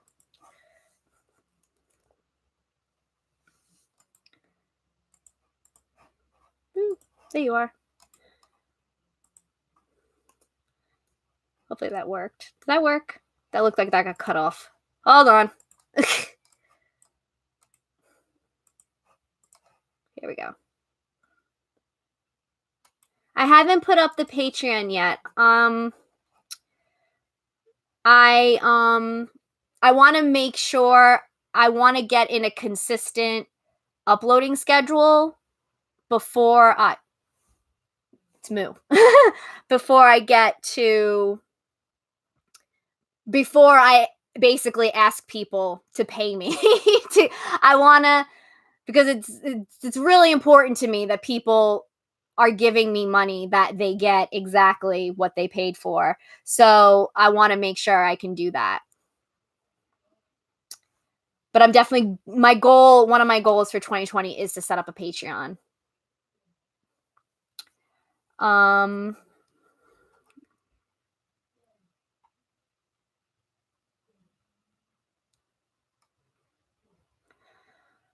Yeah, that's my Goodreads. If you want to follow me on there just to keep up with everything that I'm reading. But what was I going to talk about? I was going to mention something. Oh yeah, I'm wanting to read more. And then a lot of it is also because I want to be able to recommend, have like a whole nice set of like resources to recommend to people, because I get asked that all the time, like, where do I start? What books do you recommend? So I want to be able to have a good list of books that I basically recommend. Oh, thank you. Yeah, I actually really liked that picture. It was just like me in my car with no makeup on in my cute witchy hoodie, and I was like, well, that's not bad looking. Considering I have no makeup on. Moo, what are you doing?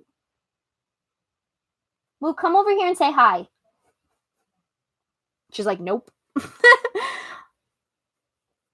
Yeah, because I think one of the things that I want to do more is, especially like with the thing that I was talking about before with what Ayla said about how us doing research for other people is taking away time that they could be spending with the gods researching. So one of the things I was thinking that it would be better if instead of doing the research for people, I give them direction. Because I think that's kind of what most people are looking for.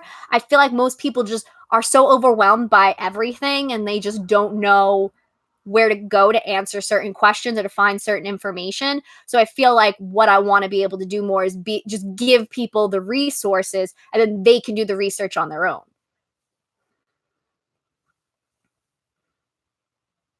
Oh, I'm glad that I hope you feel better, Ashley, that you're sick, but I'm glad that we can help make you feel better. Are we talking about the Robert Graves? Yeah, the Robert Graves Greek mythology. Yeah. I think, is that the one that I have? Do I have that one? I don't think I have that one.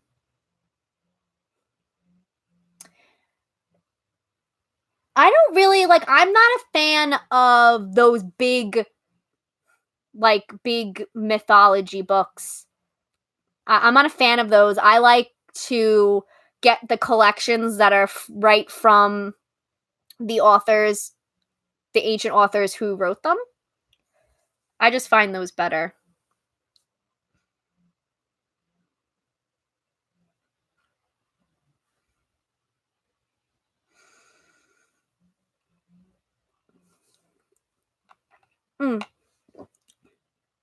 Oh, another thing I wanted to mention that Another concern I have is I feel like everybody's in a rush. And I think this also goes for witchcraft too. It's not just a Hellenic polytheist thing. I feel like everybody is in a rush to get from point A to point Z, like instantly, when it doesn't work that way. And it's like part of all of this is the journey, and all, like, because you'll learn different things as you go along. And it's just kind of, I feel like a lot of it is also because of the way the internet works. I mean, we have a problem with social media, not even just in our community, but as a whole. People only share the good pretty much on their social media. No one really shares the mundane, or if they do share the mundane, they make it look more exciting than it is. Like, they exaggerate. It's all about showing, look how wonderful my life is, look how great things are. And in our community, a lot of it is, look at this great interaction I had with the gods. Look at where I am now in my stage with the gods, which is fine. I'm not knocking anyone for sharing their experiences. I think the problem is we all have to understand that what you're not seeing is also all the times that they didn't get a response from their God, or the struggles they had with their faith, and also all the work that they put in to get to that place. I've been doing this for about 6-7 years now, and it took me, things didn't necessarily happen like that. I had to do the research, I had to do the work, I had to apply things. You can't go from never working with a god to God phoning them the second you put an offering down. Like, it doesn't work that way.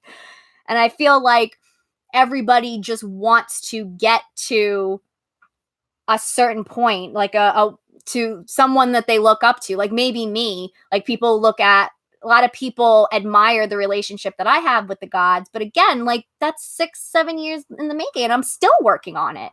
Like, I have wonderful relationships with like four gods, but that's it. And I'm working on it, and things change and I adapt things, and that's what it is. I also feel like there's a lack of foundation. And if you are a Tea with the Gods listener, I talk, especially in my first episode, a lot about foundation. And I feel like and I think that kind of, in a way, is also linked to the lack of research. There is a lacking of foundation, because a lot of people, all I'm hearing is,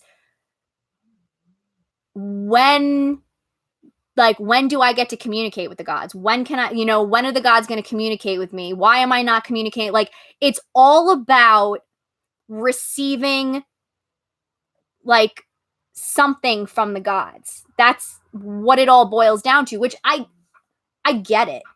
I 100% get it. And that, again, I'm not knocking anybody, because I get it. It's human. I was talking to my mom about it, and she was even said it's human nature to want that instant gratification and that kind of validation that the divine is listening to you. That's what I kind of talked a little bit about it in also Doubt and Skepticism episode, but it's also about proving that what you're doing and your efforts and everything are not wasted. But the thing is that it can't be all about whether you get an answer from the gods or not, because if that's the case, then your foundation is basically is just going to topple over, and everything's just going to topple over with it, and you're going to end up feeling defeated, you're going to get depressed, you're going to feel like you did something wrong, and it's just not going to end well. You need to have something more there of why you're worshiping the gods.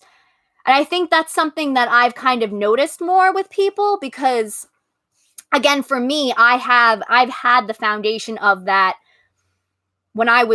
I've loved the gods since I was younger. I used to want to worship them. I used to think, oh, it would have been so nice to be in ancient Greece so I could worship these gods. Like, I wanted to worship them before I even knew I could. And then when I found out I could, it was just like, done. I'm doing this. So, but for some people, it doesn't start out that way. For some people, it is. They read Percy Jackson, and then they saw on Tumblr that people worship these gods, and they decide they wanted to do it, which I'm not ever going to knock anybody for how they got into Hellenic polytheism. Not going to do it.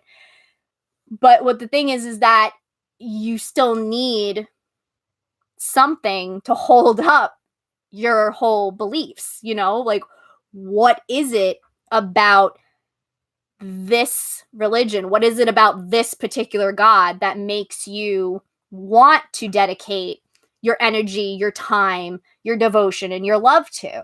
And it can't just be because you're like, I want to chat with the divine, or I want to get something. Well, you can kind of get something out of it, because you can get something out of it without them replying to you. I think it's more of like you want a reaction or response from them. And I think what people are missing is that religion is so much more than just you giving offerings to the gods and gods blessing you with something. Like, there's so much more there that people, I think, aren't understanding. Like, there's the idea of applying certain values to, like, religion is so much more, and this goes for all religions, than just you and God, or you and the divine. There's the idea of self-discipline, by showing up and going to your altar consistently. You're learning self-discipline. You are applying certain skills that you can then take into your everyday life. You're also creating a routine, and routines in themselves, regardless of what they are, as long as they're healthy, are good for you.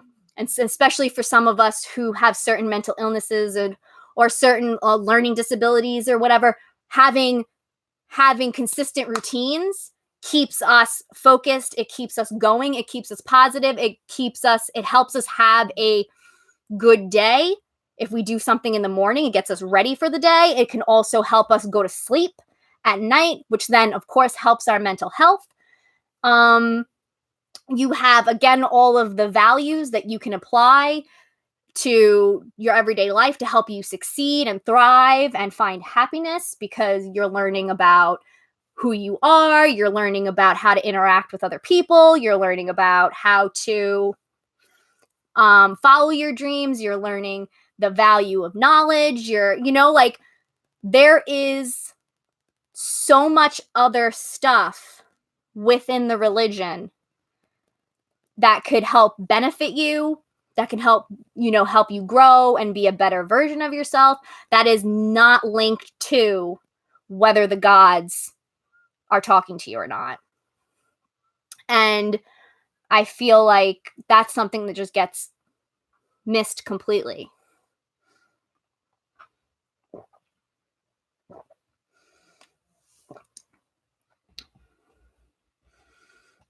And funny thing is I feel like I tend to hear them better when I'm not obsessing over whether they're there or not. When I'm just chilling and not necessarily looking for a response, sometimes that's when I get the biggest responses.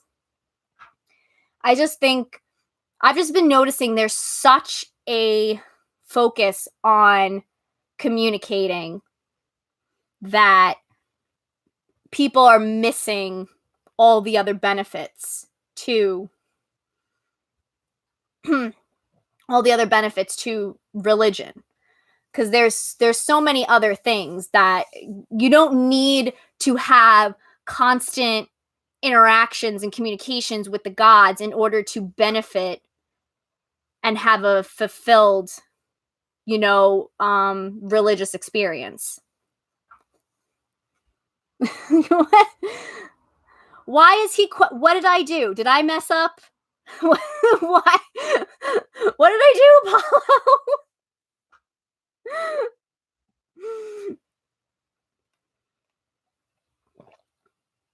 Like, religion, just, there's so much. That's why I talk so much about devotional acts, because those are, it's kind of less about the gods and more about you. Like, it's about creating certain habits and doing good things for yourself in honor of the gods, because you're more likely to do it if you feel like it's not for you, because we're always ready to do things for other people more so than ourselves, and also when they're something sacred, so it's about, a lot of religion really is about bettering yourself and finding ways to learn the lessons you need to learn, get the skills that you need, and learn to manage certain things, and to find happiness and to find fulfillment in everything. It's not just about you, just about like what kind of conversations you can have with the gods. Yeah. Yeah, okay. Yeah, no, he is like that. Him especially. Apollo is like, I'm trying to talk to somebody else, and he's just like, hey, what are you doing? Like, am I talking to you? He's like, well, I'm talking to you. Get your shit together. Like, he always is saying that to me. I'm trying.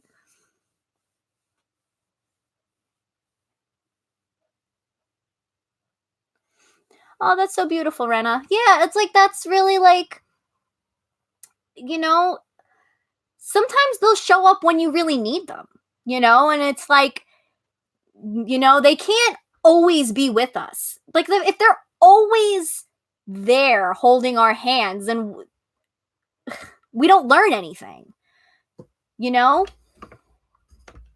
Oh, geez. We don't learn anything. Like, they can guide us and direct us, and sometimes they do hold our hands because things are rough, but they can't always be there. It just doesn't work like that. Bitch, I could be. I always know it's Apollo because it just is always so aggressive. It's just loud. Even though it's just like a little like Greek alphabet or oracle or card, it's just something about it is just screaming at me. I'm just like, oh, that's Apollo. Yeah, definitely. Always, you can take breaks whenever you want to. I don't really always believe the gods are not as offended as people think they are about things. There's something else I wanted to talk about. Now I can't remember what it was. Should have wrote it down. I'm getting old now. I can't remember things. Oh, that was another thing. I kind of want to actually like make a whole post about this or talk about it on like an episode or something. But another thing I've noticed is, I think people don't realize how much their mental health plays into how they perceive things going on in their worship. And that's not to say that everything, and especially like if you have certain mental illnesses, that then anything that happens is your mental illness at play. But as somebody who has anxiety and depression, when I get a lot of questions on Tumblr that basically talk about, people being all worried that they upset the gods because for whatever reason, and usually there isn't even like a reason for it. It's just like I feel like or it's just because like they haven't heard from them in a while, or they're afraid to do something because they feel like they're gonna upset them. And it's like I could feel, as someone with anxiety, I could just feel the anxiety just reading it. I'm getting anxiety. And I feel like a lot of people don't really realize that, some things aren't the gods, it's us. It's whether we have, just certain ways that we perceive things, or even, like I said, if you have anxiety or depression, or if you have perfectionism. So it's kind of like, I think a lot of people project those, especially people who have low self-esteem and a lot of insecurities. People project those beliefs that they have about themselves onto the gods. Like, if you don't think highly of yourself, you automatically think that I'm not deserving of love. I'm not deserving of, especially from the divine. You're like, what? I'm not deserving of that. So immediately, but the thing is, it's like people don't realize that, and it immediately becomes, this is what the gods think, when it's like, no, that's just what you think about yourself, or that's what's going on. That's what your anxiety's telling you. That's what your depression's telling you. It's not the gods. And I mean, that's a difficult thing, because it really has to do with you doing, learning to become aware of the way your brain works, and to learn to spot it, and then learn to control it, which is, or to at least manage it and cope with it. And it's not, I guess it's not easy. Like I'm still learning and everything, but I feel like, I just kind of want to put that out there and make people aware. Like, if you have low self-esteem, that you have insecurities, if you know that you have anxiety and depression, if you know those things, then it's important to, when you're feeling a certain way, especially in regards to how you think the gods are perceiving you, to take a step back and go, is this myself saying this? Is this what I'm thinking, not what the gods are thinking? Because I think a lot of people don't do that. They immediately think that however they're feeling, that's immediately what the gods are, what the gods are thinking. And it's like, most of the time it really is. I've really discovered, especially from talking to so many people about this, I've really discovered that 9 times out of 10, it's us. It's our own issues that we're projecting onto the gods.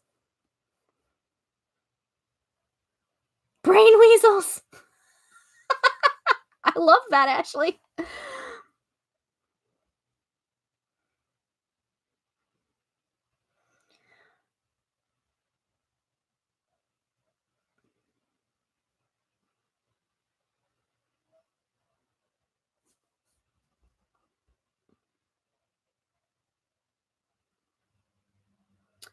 Yeah, that's something that, like, I think that's an important thing. And it's something I still struggle with all the time. I like, I think, was it this year? Either this year or last year. I literally had Apollo tell me, because I did the same thing where I had stuff going on. I was miserable. It just felt like, and part of me was wondering, am I being punished by the gods? Did I upset them? I asked them, and I literally, the Greek alphabet oracle I got basically said, stop blaming the gods for, like, what you do. Like, so basically it was Apollo yelling at me to stop blaming him for my own shit. And I was like, okay. So, like, I literally got slapped in the face with that whole idea that, just because things are going wrong in your life, or you feel you feel like unhappy, you feel miserable, you just think, you're just not having a good time, doesn't automatically mean you pissed off the gods. Hi, Chris. Oh, it's my wifey. Oh, I'm so happy you're here. Your shadow self tries to pretend to be the gods, Ayla? You have to explain that, because now I'm curious. My shadow self, man. I got a huge slap in the face from the gods that it's time to really, because they've been yelling at me to do shadow work for most of the fall, and I've just been kind of like saying I would and put it off, and like I knew specifically the things that I needed to work on, and I kind of kept putting it off, and if anybody was around on, I'm not going to get into it, but if anyone was around on Tumblr last night with what went down, that was my shadow self. 100%. That was my shadow self at play. And that was, I literally, when it was all said and done, I could feel the gods looking at me going, we fucking told you. We told you that you have to work on some shit for your own sake. You have to figure this out, especially for your own sake. And if you want to have a presence on social media and everything, yeah, no, you need to reel this in and figure this out. So, yeah. Should I get into it? I don't know if I should. It's dumb, but I'm gonna explain it. Yeah, I'm gonna explain it, only not to get like back into it, or to, if anything, I'm gonna explain it just because I feel like it could be a learning opportunity for everybody. And so what happened was, somebody had sent me an ask that was about, they wanted to get a tarot deck, but their parents wanted to know what, like, they look at what they buy. So they didn't want to tell them what the tarot deck was used for. So they asked me what kind of like, what should I say this is, so that I don't have to tell them that it's for divination or witchcraft. So I answered it. Whatever.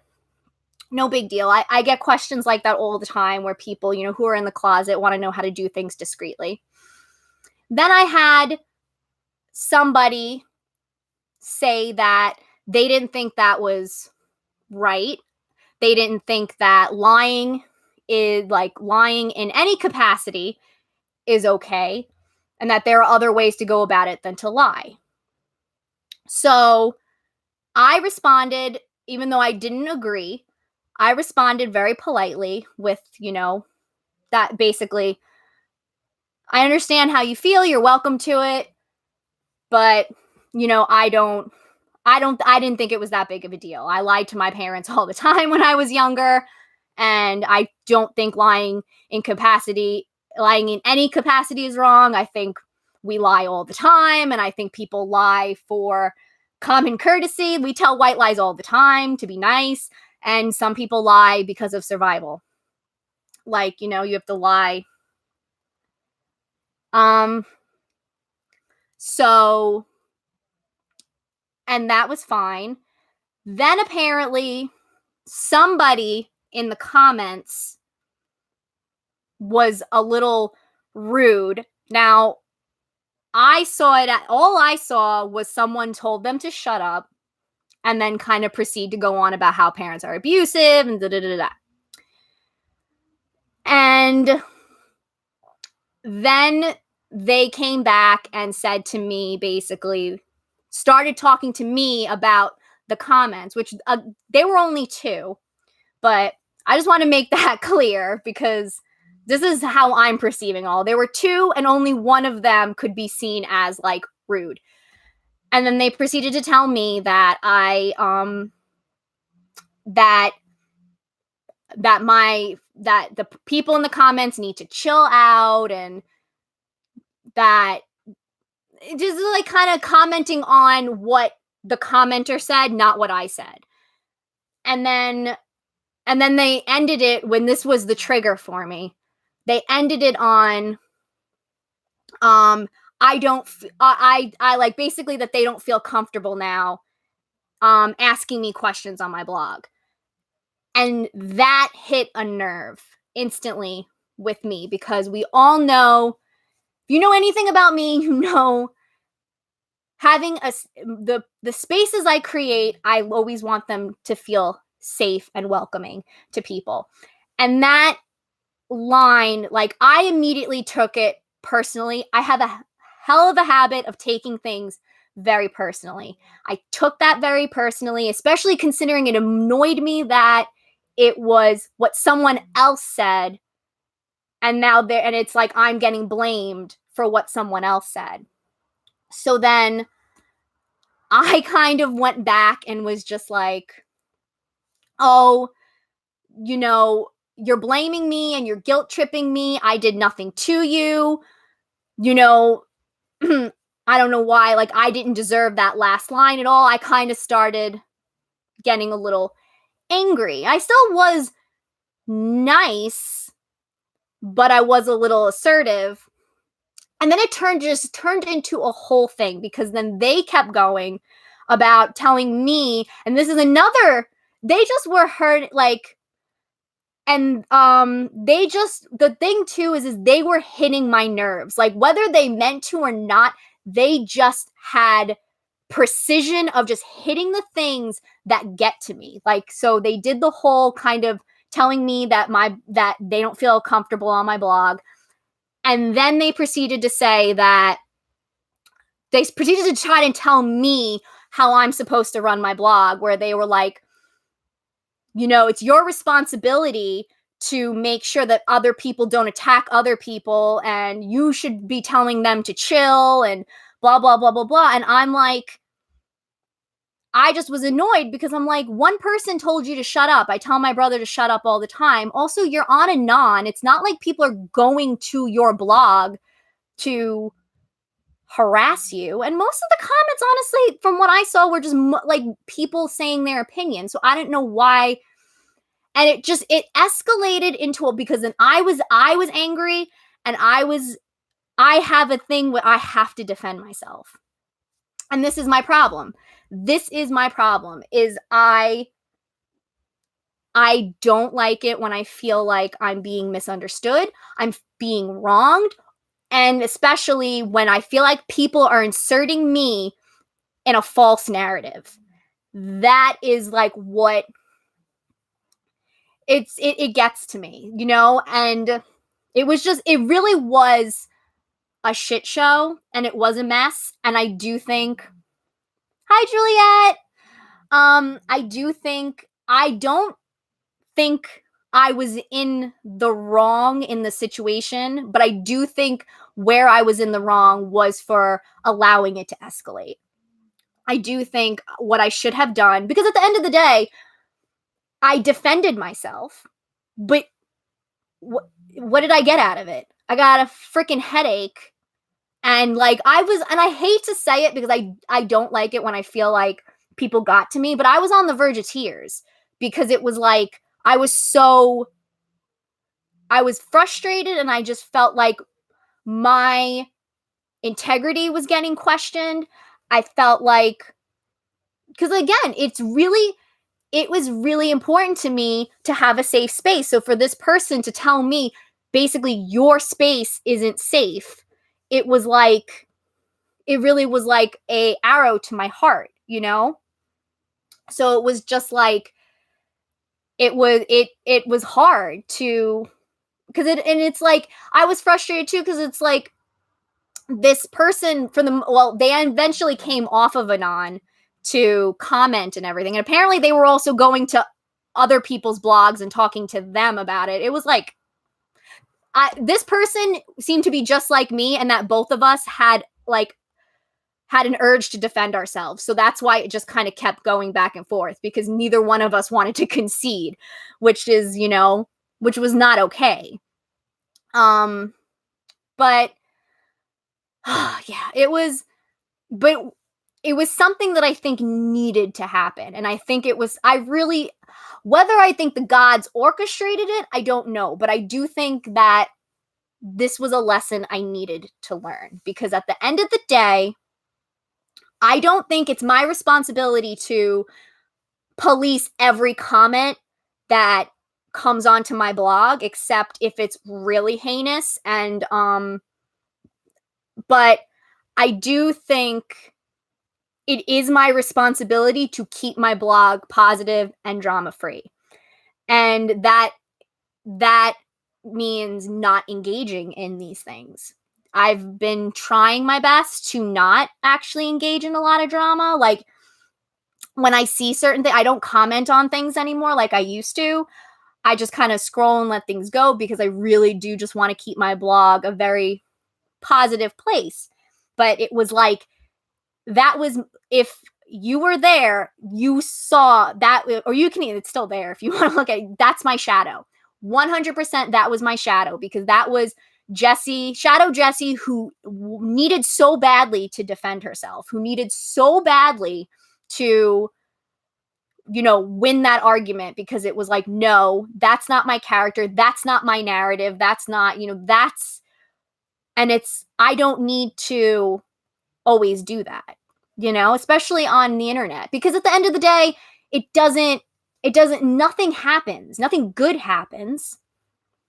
So yeah, it was, but again, like I said, it was what I needed to learn, because it was a wake-up call that if I'm going to have a presence on social media, and I want to grow a lot of my social media, that I'm going to have to deal with people like that. I'm going to have to deal with people like that. I'm going to have to deal with people worse than that. And I can't give into the temptation of feeding into their own issues and everything, that I have to be bigger by not engaging. I don't need to constantly I don't need to defend myself, and I don't need to, because at the end of the, I keep saying at the end of the day, but ultimately, what matters, it's kind of one of those things where people always say, you could have all these positive comments, but you're going to focus in on the one. I think that was something too, because I was so focused on what this one person thought and what this one person was saying, that I was ignoring the fact that everybody was saying, no, this person's wrong. Jessie, you have a safe space. Jessie, we love you. You're okay. Don't all the people who know you, the people who love you and respect you, they're not going to immediately walk away from you just for things like that, just because somebody else decided to maybe create a narrative and put you in it, So it's yeah, it just was it was a huge slap in the face to me, that I really have to get that part of me under control, because like I said, there's going to be more of that. It's not going to be the last time that I deal with people like that. Unfortunately, that's just the culture of the internet. And I have to be able to walk away from it, delete the asks, not, ignore the comments, just, oh, thank you. And it is very important to me that all the spaces I create are safe and inclusive, because, we don't really have a lot of that, unfortunately. So I just, that it's important to me. So it was that's why I got so worked up. But I'm not proud of it. But I mean, I'm also human, and I know where it's all coming from. But it's definitely, like I said, it's what I need to work on. So that's it's our therapy for the night. But yeah, thank you everybody for your wonderful, awesome comments. It was nice to have, like, to feel like I had the community around me, and that definitely helped me get over it. Because like I said, I really was on the verge of tears because and I hate saying that because it's just like, ugh, A, I feel so stupid, and B, it's like, it's Tumblr. It's not that serious. But, when you feel like who you are and your character is being questioned, you can't help but feel, a little upset about it. Thank you, Carlos. I'm so glad. What happened? My thing got... Okay. Enough of the drama.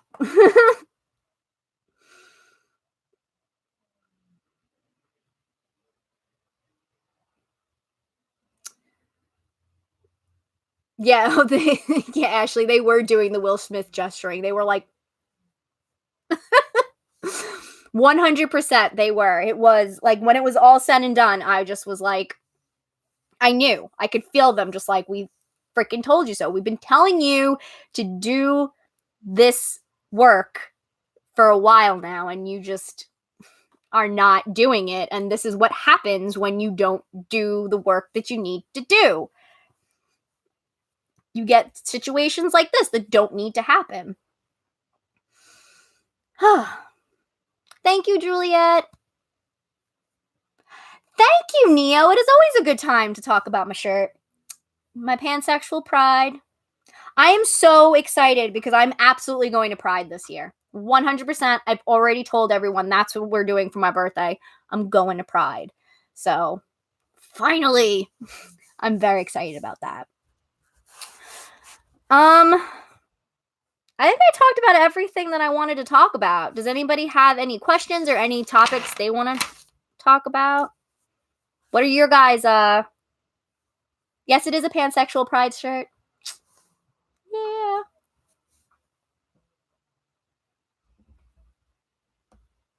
They always, Ayla, they always will, especially Apollo. If I'm not listening to him, he'll just put things. He's like, okay, fine. It's one of like, you're gonna have to learn the hard way kind of thing. It's, but in a way, I guess it's my own fault for not listening. It's not like they didn't tell me. All of them have been telling me. I've had Persephone's always, because she's who I do shadow work with. So she's been telling me. I even did I had, I can't remember, was it Seven Pumpkins? Were you the one that gave me the Hecate reading, or did you give me the Artemis reading? I got a Hecate reading, and Hecate basically was like, because I wanted to work with Hecate, but Hecate was like, I definitely want to work with you, just not now because you have shit you have to work out. And I was just like, so I even had a goddess who I don't work with telling me, you got to get your shit together. And we all know Apollo is always telling me to get my shit together. And I even have Artemis that's like, okay, yeah, you gotta work on this. So I think it's also just like to protect me, because again, if I'm exposing myself to people like that and to drama like that by having a presence on the internet, that's just like, especially if I'm growing my YouTube channel, we all know how the comments on YouTube are. Doesn't matter how nice you are. It doesn't matter anything. There are going to be people that are going to say awful things, or people who just don't seem to realize what they're saying. So it's like, I need to be able to not have any of that affect me and not feel this constant need to. Oh, I know, exactly. I do have both twins ganging up on me. It's so true. But I think I needed it. But it really, like, it is for my own good. So I can't be super mad about it, because I know at the end of the day it's what I need to do, because it's it's not healthy to constantly feel like you have to battle everybody, you know? Um, I'm trying to think. You know, I would definitely check out, I think a good place to start is if you go to Kelly Ann Maddox's YouTube channel. She talks a lot about shadow work. Like that's one of her, like, what she's kind of, one of the things she's really known for is shadow work. And that's kind of how I learned about it. Um do I have it? Did I? Oh, I did. How I got smart and put things over here. Also this book, Meet the Shadow. There's also a second one to it called Romancing the Shadow, but start with this one. That's a good book about it too. But I would definitely start with Kellyanne's um her YouTube, because I think it's just easier and a good place. It's just a good place to start.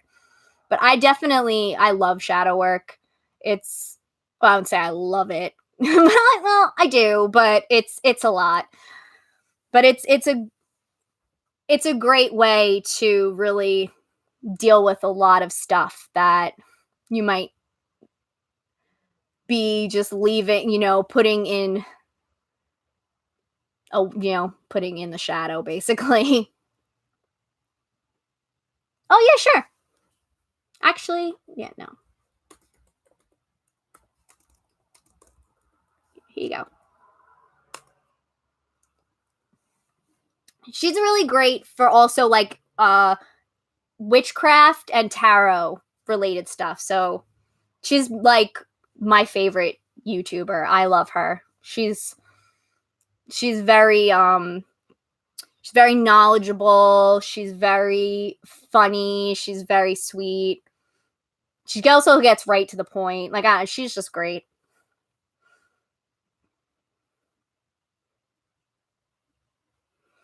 Yeah, isn't that what Apollo does? Well, not apparently not to everyone. Apollo doesn't smack everybody, but I guess it's the people that actually listen to him he doesn't smack. Maybe if we listened to him more, he wouldn't smack us.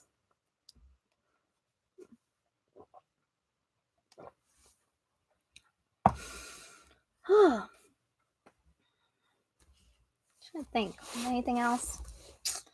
Well, Moo's in her bed, so she's not gonna make an appearance, unfortunately. So what are your goals for 2020? What are the things that you're working on?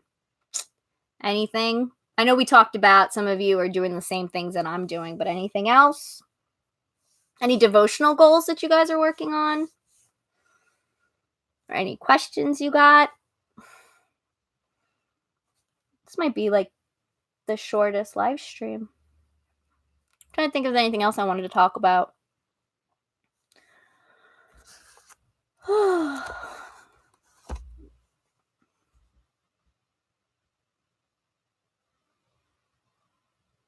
Oh, we didn't really talk about speaking of the we didn't really talk about the as I call them, the little divine family. So, yes, I do, Ayla. What happened?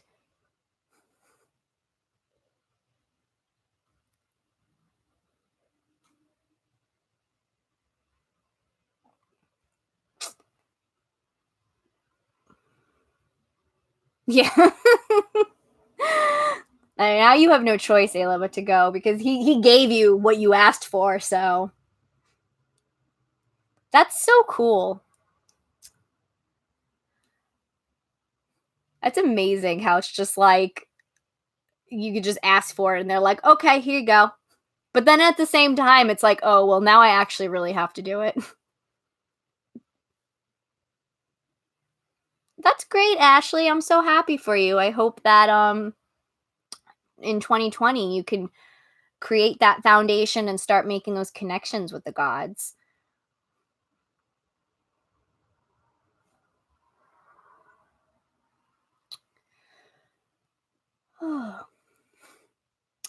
Yeah, I'm like, I think like the goals that I'm really focused on are all my devotional goals. And like my spiritual ones too. Oh yeah, I could show you that. I didn't talk any much about witchcraft either. Wait. Oh, another actually interesting. I'm actually been reading. One of my followers sent me this book. For anybody who does tarot, I really like it so far. It gets really good, especially like foreshadow work and everything. I'm really enjoying that. I'm reading this book. As apparently this turned into a book recommendation. It always does, doesn't it? I'm reading this book because, like I said, I'm trying to get more into not reading specifically like mythology or Hellenic polytheists or Greek religion books, but like the history of the culture. So a YouTuber recommended this to me. She's a booktuber, but she's a classics major. So some of the books that she ends up recommending and some of the videos she has to do specifically with classic books, or books about the classics. And this was one of the ones that she recommended. And I only just started it, so I can't fully say whether I recommend it or not, but I figured if you want to give it a shot, you give it a shot.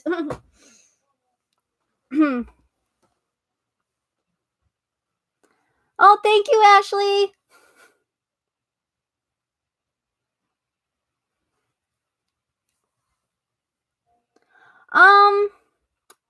My channel is, I guess, mostly, it's very spirituality, I would want to say, focusing a lot on deity worship.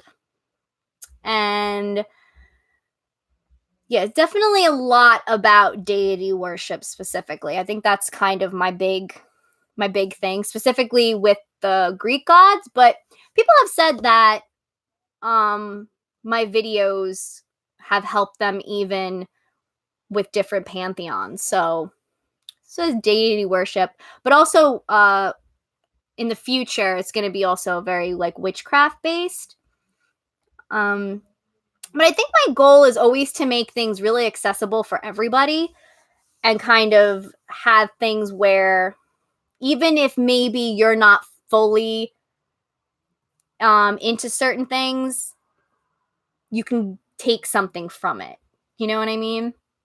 Specifically probably like with my witchcraft videos or anything. Like there's definitely like a underlying theme of like self-development, self-improvement, self-love, self-care. Those are very big for me. And just the idea of like really living your true life, your true self, and kind of just finding happiness, finding meaning. I feel like that's kind of a lot of the underlying things of what I'm searching for and what I'm talking about, but doing it in the lens of like a religion, which is Hellenic polytheism, and a practice that's witchcraft. Is that how I explain it? I know so many Ashleys. Okay. Oh, then I will call you Lay or Lee. Is it Lay? Lee? Because Ashley or Lay?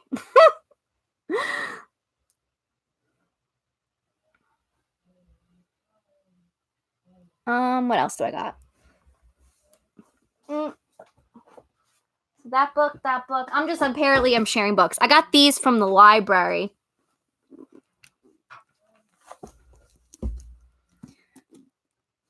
Have to read this. I haven't read it yet. So some of the things too is I kind of also want to read different translations of stuff so I know which ones to recommend. So I have this one because it's at my library. And then I have this.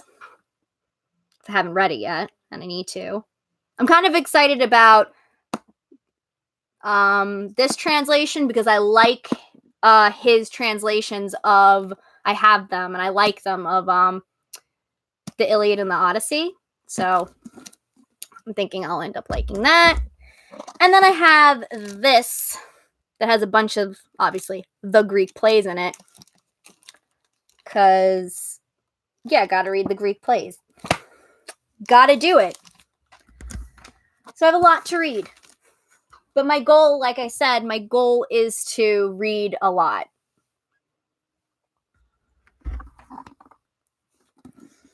And then I have this behemoth. This, my friends, is my grimoire. Look at this big boy. I am looking forward to filling this up completely with stuff. And if you saw my post on Tumblr, you know a big thing is not letting my perfectionism get in the way of keeping a grimoire, because I have for the longest time. And I feel like that's been really getting in the way of me advancing in my witchcraft. Not because I feel like I need one, but because, like, I think if, like, you follow me, this kind of makes sense, is I'm very, I like to write, and I like to use writing to reflect and contemplate and figure out how I feel about certain concepts and ideas and thoughts and everything. So I think having it is completely blank. Let's see. But it's got numbers. Yeah.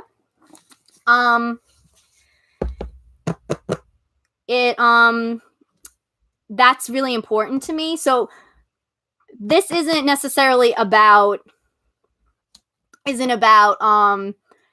putting in, like, all the information you find in books or on Tumblr, like correspondences and things like that, but more like my thoughts on certain concepts within witchcraft. Kind of similar with what I'm doing with my devotion, is just kind of reflecting on certain things that I discovered or certain ideas and things like that.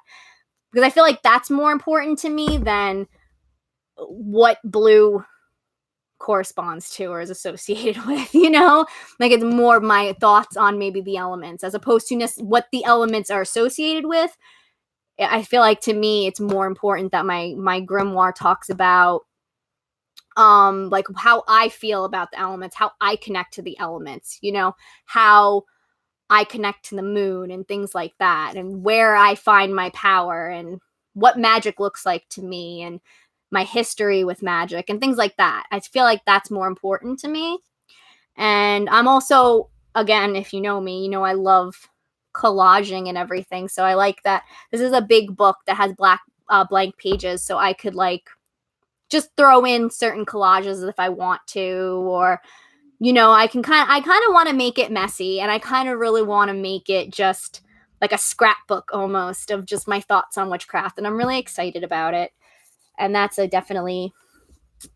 big goal of mine. It's just kind of really to be more to think more about what I believe and how things relate to me and how to go about expressing those things, like, that's where I feel like I am right now. And I think it's important that I do that. And I think I'm being directed in that way, because especially if my goal is to share content with you, I do need to engage in it with myself, like, I need to sit there with everything and figure out how I feel about it in order to share things with you. So I think, yeah, exactly. It's more of a devotional journal than a fact book. Oh, a bullet journal grimoire is a great idea. I actually had started, how kind of everything came about was I started a spiritual bullet journal that I was kind of using for like everything. And then that got a little overwhelming. So that's why now I have, like, my grimoire, and I have my devotional journal and planner and everything like that. So, but bullet journals are great. I have a bullet journal for all my mundane stuff. My wifey Chris got this for me. Isn't it so pretty? But yeah, this is kind of like, I have, I printed that out. Wait. Ugh. I have that. So this is kind of like my mundane, appointments and everything. I have my reading list. Some of it, at least. Definitely follow me on Goodreads, especially if you want some more LGBT plus fiction books, because I'm pretty much primarily and exclusively only reading LGBT plus fiction books.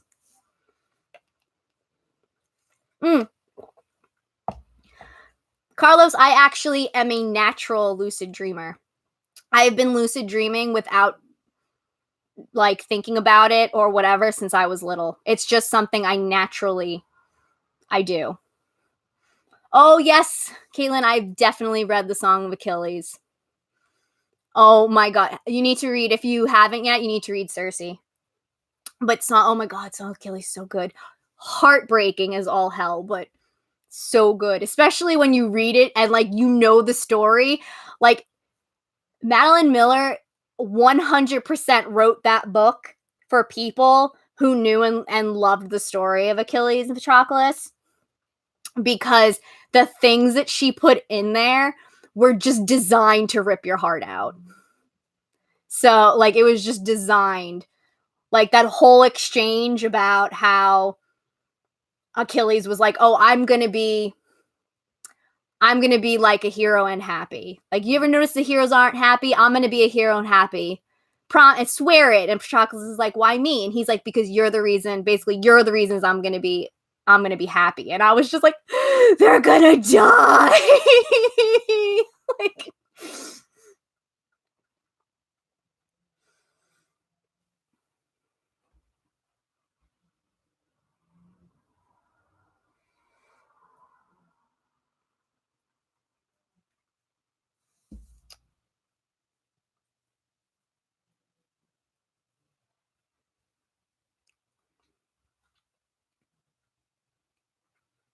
oh, I do think a lot of people deal with perfectionism. I kind of definitely want to talk more about this because I've only just recently realized that I have struggled with perfectionism my whole life, because I always assumed that a perfectionist wants everything to be perfect. And I've never said to myself, it has to be perfect. What I have said to myself was things have to be a certain way in order for me to do it. Or, things have to be a certain way. It has to come out a certain way. Like, and then I realized, no, that's still perfectionism, because you're not using the word perfect, but you're basically saying the same thing. You're saying it has to be this, or else fuck it. Like, there's no point. And that has gotten in the way of so much stuff. And it's something that I still am trying to figure out. One of the things that I've done with it is I decided to name it, because I was reading a book where someone was talking about their own perfectionism, and they said, like, or like the inner, because it was she's an artist and a writer, so it was all about, hushing that inner critic inside you, and that perfectionist inside you. And she decided to name it, and I was like, that's an interesting idea. Like, give it a name to kind of make it a little less, I guess, feel like a little less immense, and to like give it more shape, and to give it also like a name so you can communicate with it. So I chose Gaston because I'm a huge Beauty and the Beast fan. It's my favorite Disney movie. And it just felt right, because just as Gaston barges into Belle's house and immediately starts making these demands of her, like, this is what you're going to marry me, and we're going to do this, and it's going to be like this, and and just thinking that that's acceptable. That's exactly how my perfectionism is. It just shows up and it just decides it's going to call the shots. And it's like, who said I want any of that? So yeah, maybe name your perfectionism.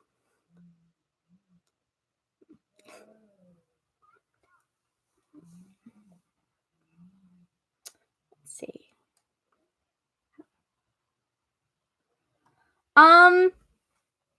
For the most part, it depends on who you talk to, but for the most part, LGBTQ is widely, obviously in the modern, is widely accepted. It's widely, a lot of people within the community are part of the LGBTQ community. We view the gods as part of the LGBT community. Because you have Dionysus, who is seen as non-binary. You have Aphrodite, who has Aphroditus, who is a form of Aphrodite with a penis. Of course, there's bisexuality, and where a lot of the male gods are depicted as being intimate with both female and male. And yeah, and so I think as a whole we see the religion as being extremely accepting of the LGBTQ community. Of course, there are some people who don't agree with that, but we don't need to talk about them.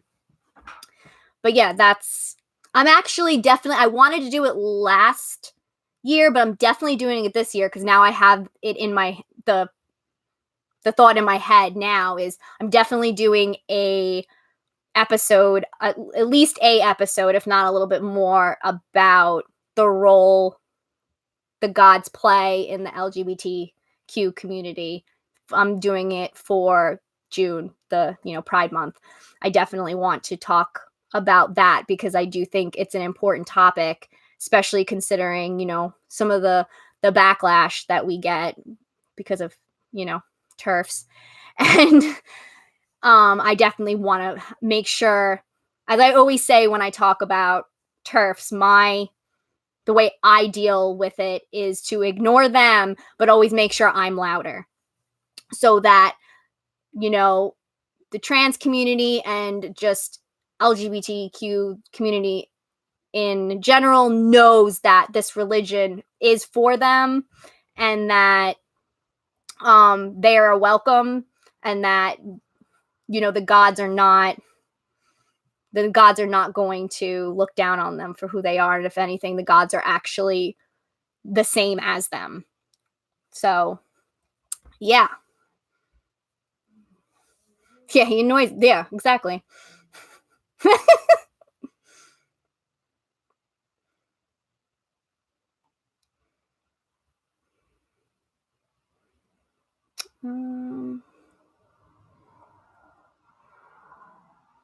I have not read Lore of Olympus. I don't have any desire to read Lore of Olympus because I've heard the depiction of Apollo and that just turned me off to it.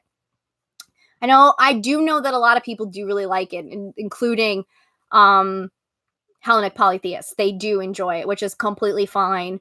I just know I'm not going to be okay with that. And it was kind of just annoying. And now I'm a little bit bitter because anytime I try to go into the God tags on Tumblr, all it is, first it was always Percy Jackson. Now it's all Lore of Olympus. And I'm just like, can't find anything. Again, this is why I want to make a website because apparently you can't find anything on Tumblr anymore because everything is just fandom now. So yeah, that's my opinion on Lore of Olympus. Oh, I saw people calling them farts. I thought that was hilarious. Oh yeah, sure. Veiling is basically the act of covering your hair as a devotional act to the gods. That was actually something very common in ancient Greece, specifically for women. And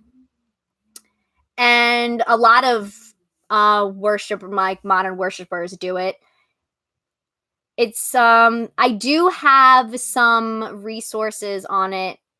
I think if you go to my Tumblr and you type in veiling, it should come up, because I did a whole, like, I have a whole list of resources for it. But that's basically what it is. It's covering your hair in honor of the gods.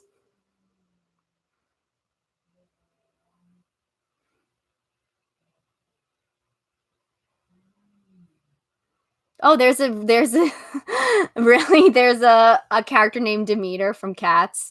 Oh wow.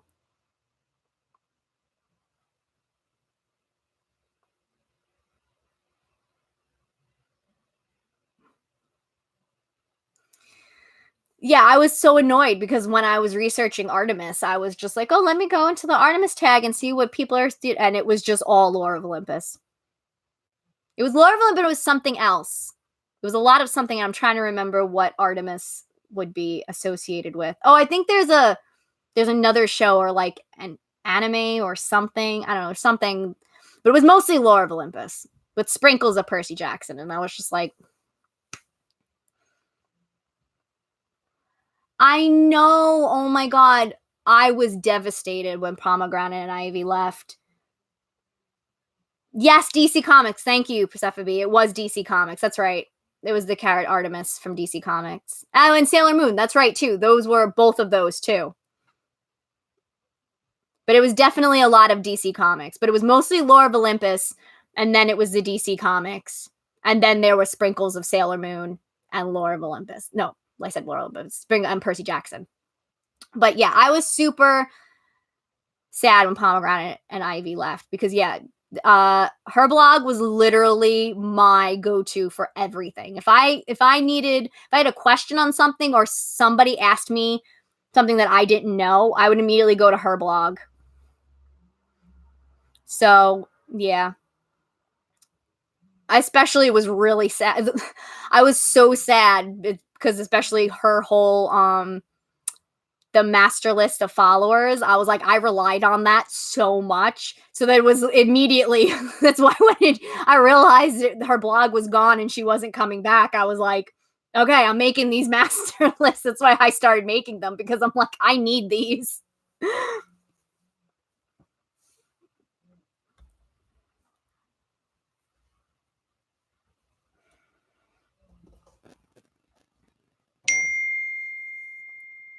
We gonna get into, yeah, you don't want to get into DC combo with me, because I've been so into DC lately.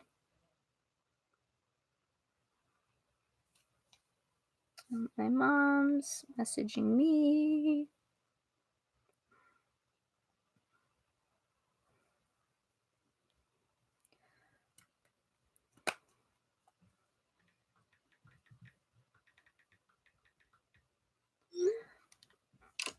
We're gonna get, you don't want to get into a DC comics discussion, because like I said, I've actually been, wait, no, now we kind of have to. I know. Exactly, that's what happens when you mention DC Comics to me. I will talk about Batman for hours. Well, no, right now I'll talk about Harley Quinn. Have any of you watched the animated show on DC Universe?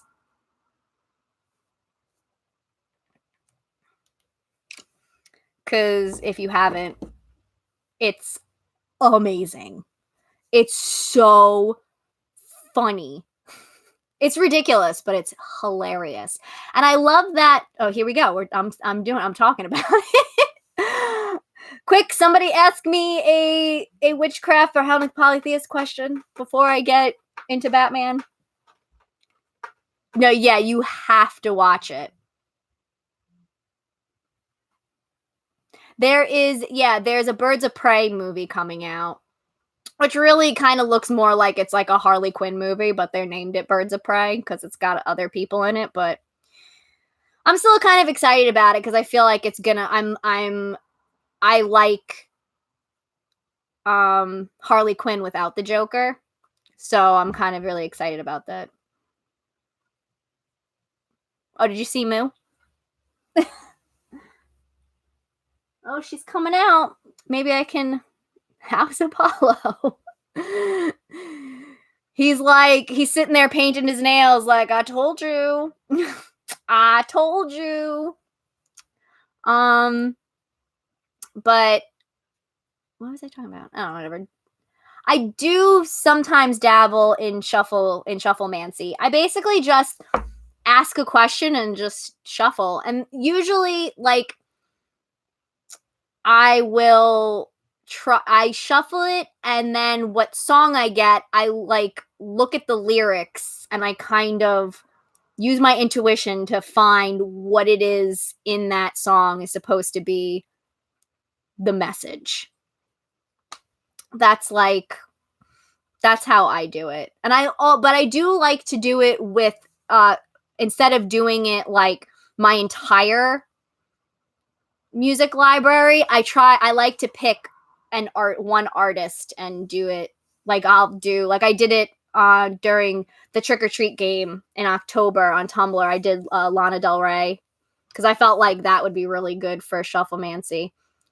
I kind of want to do Queen and David Bowie. That would probably be a good one too. Stevie Nicks. That would probably be a good one too.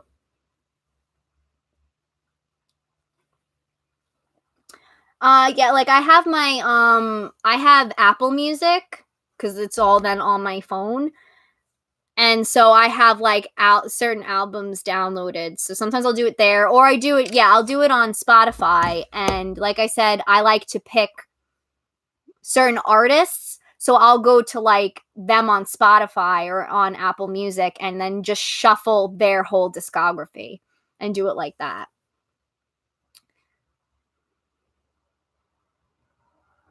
Oh, you're gonna probably definitely sometime in January. I'm kind of taking a little break to sort everything out, to figure everything out, and then definitely in January I want to start off the new year with a nice consistent schedule. So, definitely sometime in January I'll get back to making content and everything. Cuz I've been missing it. And it's like I've been having so many ideas now of what I want to talk about and what I want to do. And I kind of finally feel really like the motivation to do it because I feel like it's that 2020 energy and also probably both the twins yelling at me.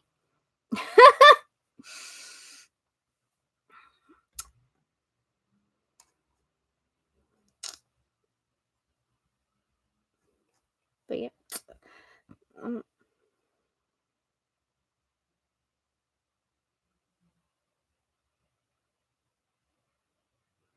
Oh, that's awesome, Jude. I don't like it's cool like the way people say they find me. I always think I'm so used to feeling like people know me from Tumblr and then discover everything that way. So it's really cool when people discover me more like from my channel and everything and then find everything else. But that's why I really want to make the website because I feel like that'll just help people be able to find me and all of the stuff that I create because it'll all be in one place and links to like my channel and my social medias will all be there and everything. So, because I feel like that's kind of what I'm lacking right now. I think I need like a central hub.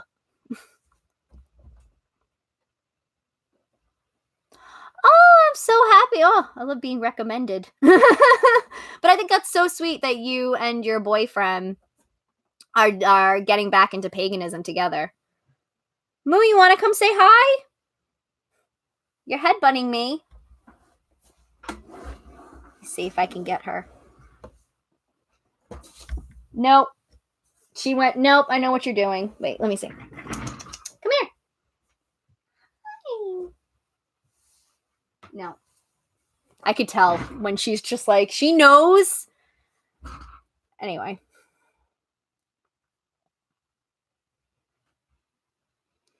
Well, thank you for hanging out with us, Rena. Have a good night. Oh my god. If I can associate Baby Yoda with one of the gods, who would it be? Ooh, that's a good question. I love Baby Yoda. Has anyone watched the season finale? First off, I'm so mad I have to wait until the fall for more of The Mandalorian. But has anyone watched See, instead of Batman, we're going to talk about The Mandalorian. Has anyone watched the last episode? Because I watched it last night, and oh my god. But be any... I don't know why, I'm like...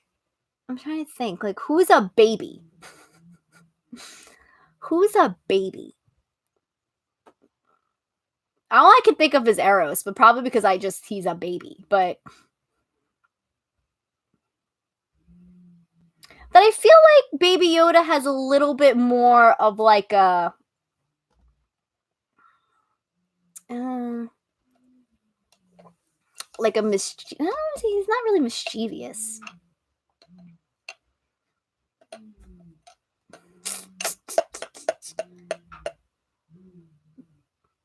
The Mandalorian, like Mando is super Aries.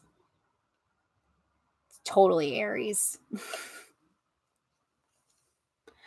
Yeah, like definitely I think like Baby Yoda is like baby Hermes.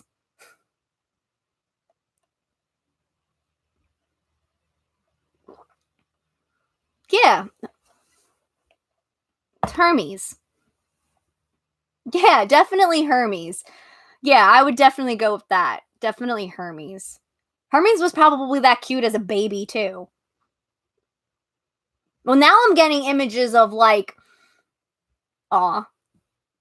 Now I'm just getting... baby Hermes.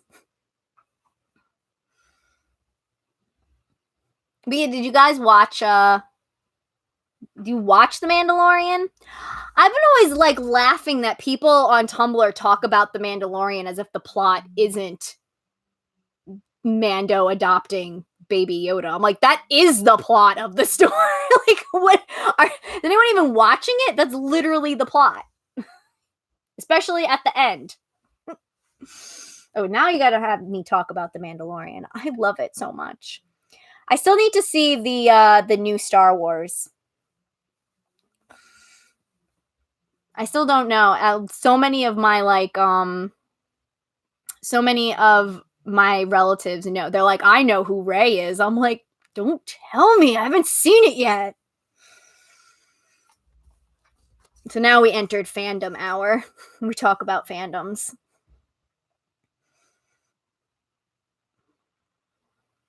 Oh, it's so good. The Mandalorian's so good. It really was not what I was expecting it to be. Like, I don't know what I was expecting, but that was not what I was expecting at all. I'm like, this is literally just this dude who adopt a baby Yoda and is just keeping him safe. And I'm like, this is the whole show. This is amazing. Oh, I saw Frozen 2. A lot of people didn't like it. But I really wasn't a super fan of the first one, so I didn't think, I mean, I thought that I can understand the problems it had, but I enjoyed the second one.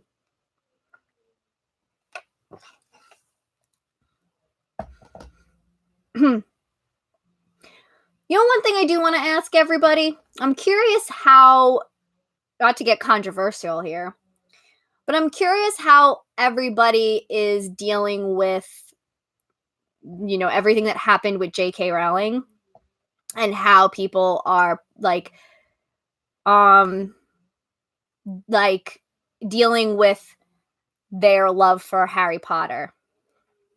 I'm curious how that's... I'm not saying there's a right or wrong to it. I'm just curious how everybody is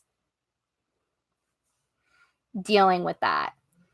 Because I've been seeing a lot of different things about it. I know for me, I've already been kind of getting out of Harry Potter. I've been getting out of Harry Potter, and it's not necessarily because of her. It's just kind of like, I don't really relate to the story anymore, and I'm kind of almost like, it's kind of when I think about it, I'm like, why did I even like this so much? And I guess it's just like, I think a lot of it is because I'm reading more fiction that I think it's a mixture of me discovering more of who I am in terms of like my sexuality and my gender identity and how I feel about certain things and what I think is important in terms of like diversity and representation. And it's just like now, especially nowadays, where more and more fiction is coming out with all this diversity and representation, that I'm sort of like, why do I even need Harry Potter anymore? You know what I mean? And then, so it kind of was already feeling like that.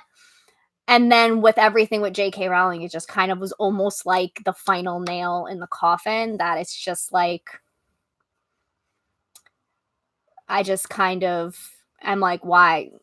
You know, this is just unacceptable.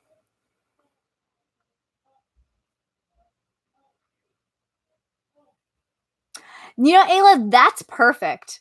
Her good characters are flat and her evil characters are so well fleshed out, and now I know why Harry Potter was written by Dolores Umbridge. It's the truth. I mean, she loves Snape. Like, and to the point, like, I'm not saying there's anything wrong with it. Like, I'm a huge Cersei Lannister fan, but I don't like exonerate her of anything. Like, I don't absolve her of anything. Like, I don't say like, oh, she's misunderstood or she's really a good person. It's like, no, she's not. Like, especially, and just because people had bad things happen to them doesn't mean that it's okay for them to do bad things later on, which is, especially that applies to Snape.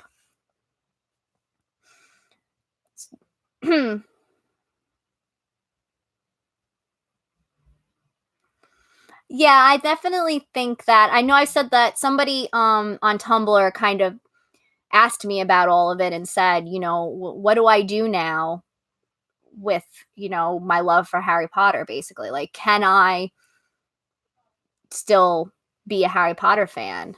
Or am I supporting the garbage person that is J.K. Rowling? And I said, at this point, Harry Potter belongs to us because we're the ones that made it what it is today.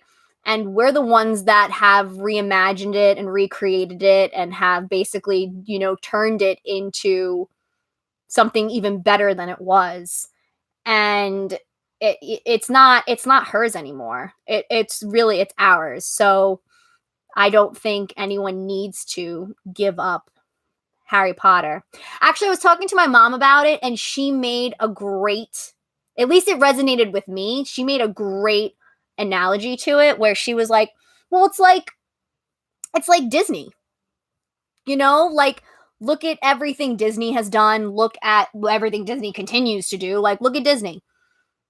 But, you still going to go see, Disney movies, or you still love the Disney movies that meant something to you and everything. You can kind of separate, especially this is especially important to me because I'm a huge Disney fan, but at the same time, I still hold them accountable for things, and I still criticize the things that they need to be criticized on.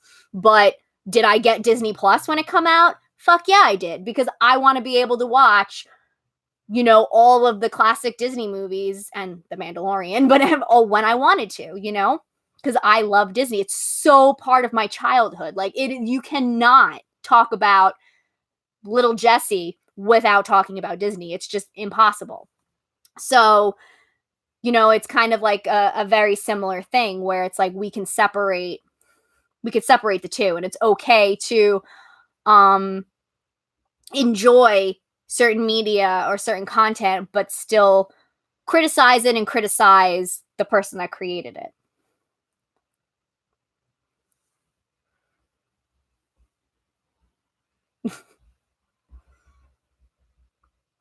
Yeah, I'm a Slytherin too.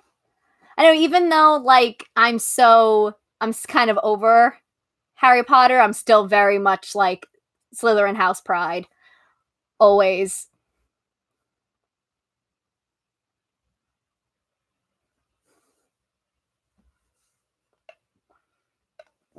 I think everybody's Harry Potter fan fiction were cringe when we were younger. Or fan fiction in general was cringe.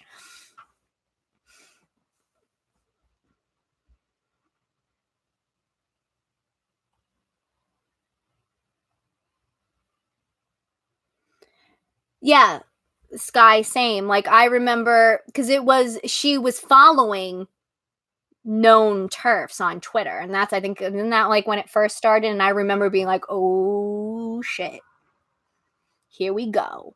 But I kind of was also kind of getting over her because of like a lot of the shit that she was saying about like Harry Potter, like what, like she was adding all this other shit to it, and I was just like, shut up. Just let us do it because we do it better, you know?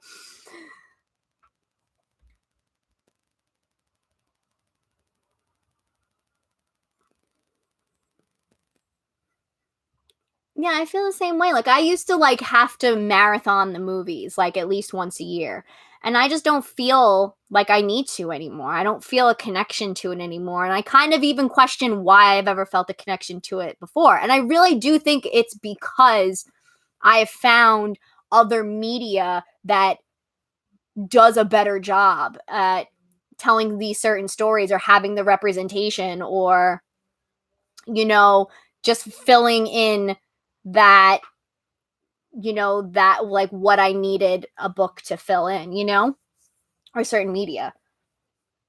And truthfully, I think Avatar The Last Airbender just ruined everything. not, not that it's a book, but still, it's just such a good piece of media that it's like, why bother with anything when Avatar The Last Airbender exists? It was a master. It is the closest. Me and my cousin were talking about this, and I said it's perfect. And she said, I don't think any piece of media is perfect, but Avatar is the closest that you're ever going to get to it. And I'm like, I'm okay. We can agree on that. But yeah, like Harry Potter, I think it's like, I think especially like when you were younger, because like when I read it, I was young. I was in like middle school, I think, when I started reading it. And like um you're just taking it for what it is. Like you're not thinking more about, especially because at that time, like I really wasn't fully aware of my gender identity and my sexuality. I was in middle school, so it was just kind of like, so you just took it at, or you didn't even think about some of the other issues that were going on with it because you're a kid. You don't really know everything right away. So it's like you just take it at face value, and at face value, yeah, it's like this is a fun little fantasy story and everything. But then I think it's just the fact that it doesn't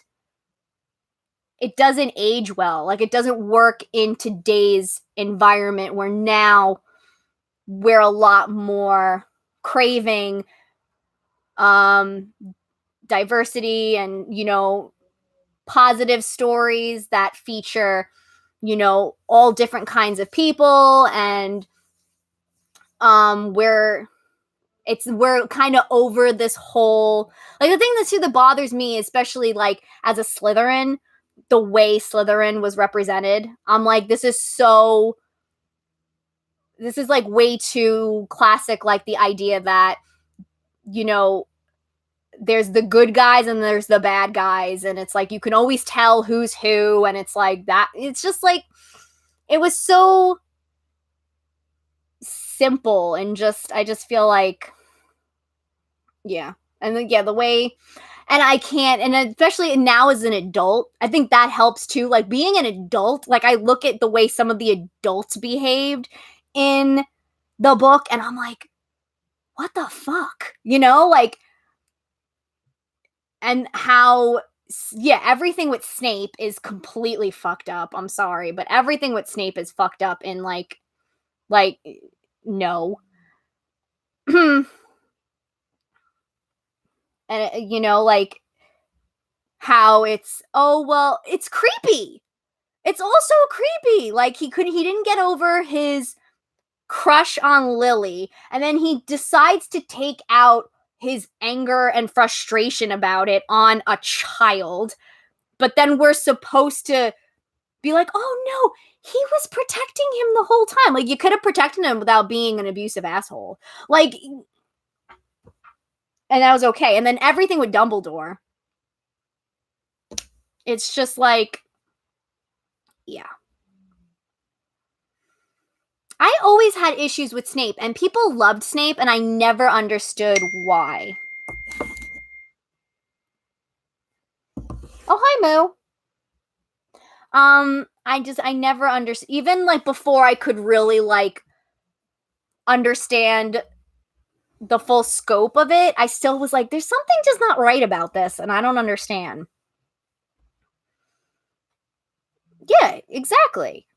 He decided to take everything out on a child, and we were meant to say, oh, that's okay, because he was really working for the good guys, and he ended up dying as a result of it, and blah, blah, blah, and we need to feel bad for him because he got picked on because, you know, oh, James was mean to him, and it's like, okay, that doesn't mean you can abuse a child.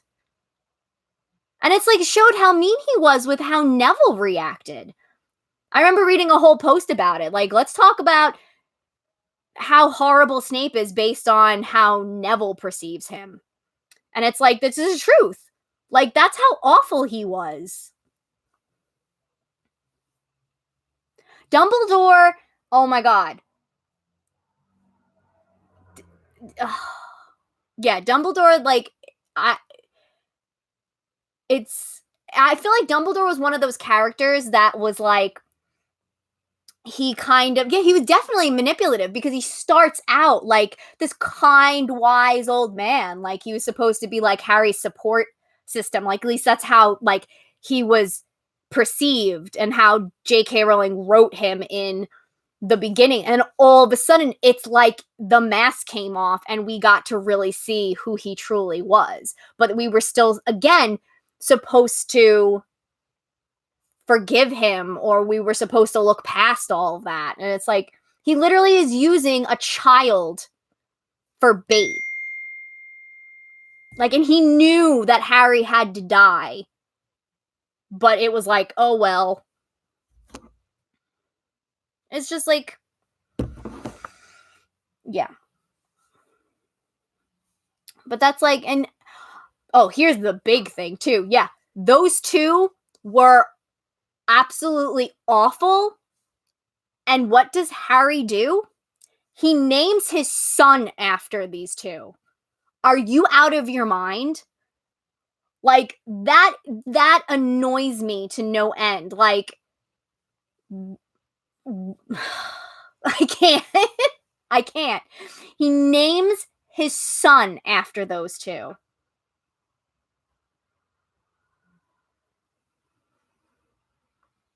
That always bothered me. I was just like, why? Regulus! I love Regulus so much. But yeah, like, everything, I kind of, you know, when I also started losing respect for J.K. Rowling was also the things that she signed off on. Like, the Cursed Child is awful. It's awful. It's so bad. It is like a bad piece of fan fiction, and she signed off on that. And I'm like, this is really what you're having represent what you have representing what, you know, is supposed to mean so much to you. And then everything that's going on with Fantastic Beasts is like annoying the hell out of me, because it's like, you have the opportunity to make up for the fact that you waited until the series was over and done with to mention that Dumbledore is gay. And now you have the opportunity to, you know, give us that representation and so far, like, it's like those little hints of stuff, but I'm so fucking done of hints of stuff. Like, go full gay or just stop acting like you're an ally of the community. Like, I'm so done with people giving us like little scraps of representation or whatever, and then we're supposed to be grateful for it, and we're supposed to be like, oh, thank you so much for this wonderful representation, when it's like, no, bullshit. It's over that. We're entering 2020. I'm over it. Like, go full gay, or I don't want to see you trying to market to me at Pride or try to tell me that you support my community. Like, I'm done. Like, I'm so done with it. Done.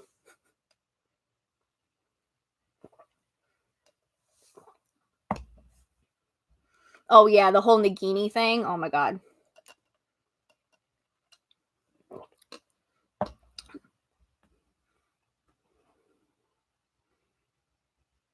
She didn't write The Cursed Child. Someone else wrote The Cursed Child. She wrote Fantastic Beasts. She's the writer for Fantastic Beasts, but I don't think she wrote The Cursed Child. Or maybe she did. I don't know.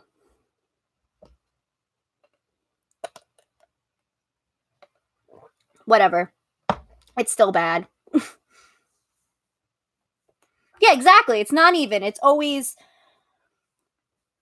yeah, where's the rest of the representation?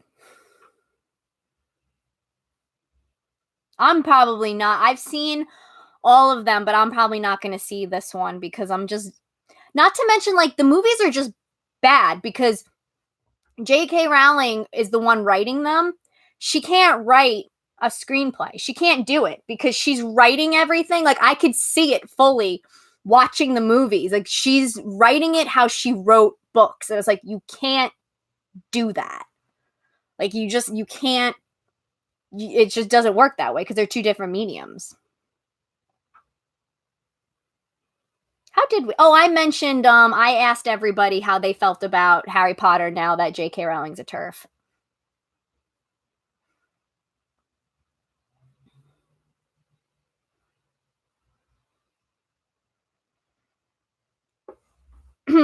I admit I saw the second one in hopes that I would get some Dumbledore and Grindelwald, and I still had not gotten some Dumbledore and Grindelwald. Also, I will admit Jude Law's ass looks amazing in those pants, which I kind of hated that they made me attracted to Dumbledore. So I was kind of bitter about that, but yeah. But I just was kind of kept hoping that I would get some Dumbledore Grindelwald interaction, or just like some kind of like, hey, yeah, they were in love and they were together kind of stuff. And no, they keep like doing the teasing or the hinting where it's just one of those things where that's what all these companies keep doing. Like, freaking Disney does it too. And like everything where it's like they toe that line where it's like you can try to make everybody happy. You know, the conservatives can be like, oh, look, they're friends, you know, and then but then the people who want the representation can be like, oh, look, they're looking dreamily in each other's eyes, they're so gay. But it's like it's not being stated and put out there without a shadow of the doubt that's saying these characters are gay, you know, or these characters are together. Because they don't necessarily have to be. I mean, we know Dumbledore's gay, but Grindelwald doesn't necessarily have to be gay. So the idea is just that they were a couple. They're in love. That's not a friend love. They're in a romantic love, you know?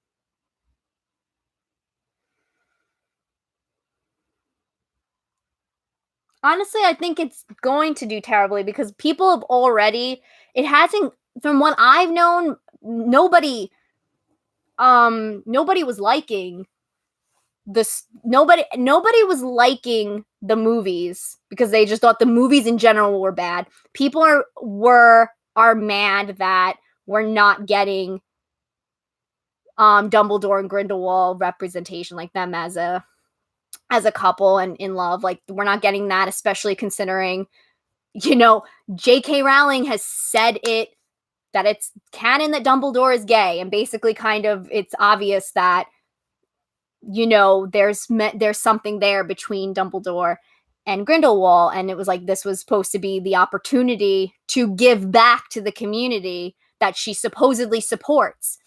And it still hasn't happened. People are pissed about that. And then now with everything with her being a TERF, I would really be surprised if it does well. I mean, it might still make money, but I think in comparison to what a Harry Potter themed movie can bring in, I don't think it's going to do that well.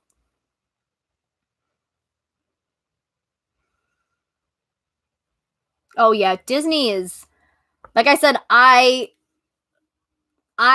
indulge in Disney media, but I will 100% criticize them for their bullshit and their just inability to just give us the freaking queer representation that we very much deserve and we very much need.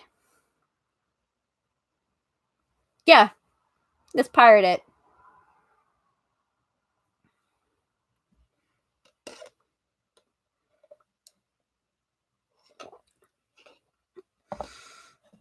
Oh yeah, let's just take about that too, about how she made, someone who's so manipulative and abusive and in his own way and just kind of not great. Yeah, by the way, he's gay. There's so many other characters who are not jerks and not using, a child for bait that you could have said was gay, but no. I mean, freaking Draco and Harry were right there the whole time. I thought like Draco was better, but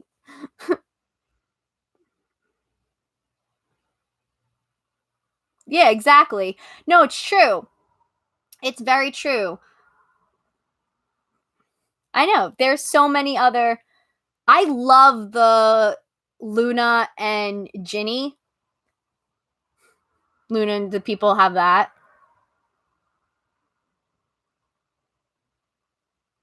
Oh yeah, definitely.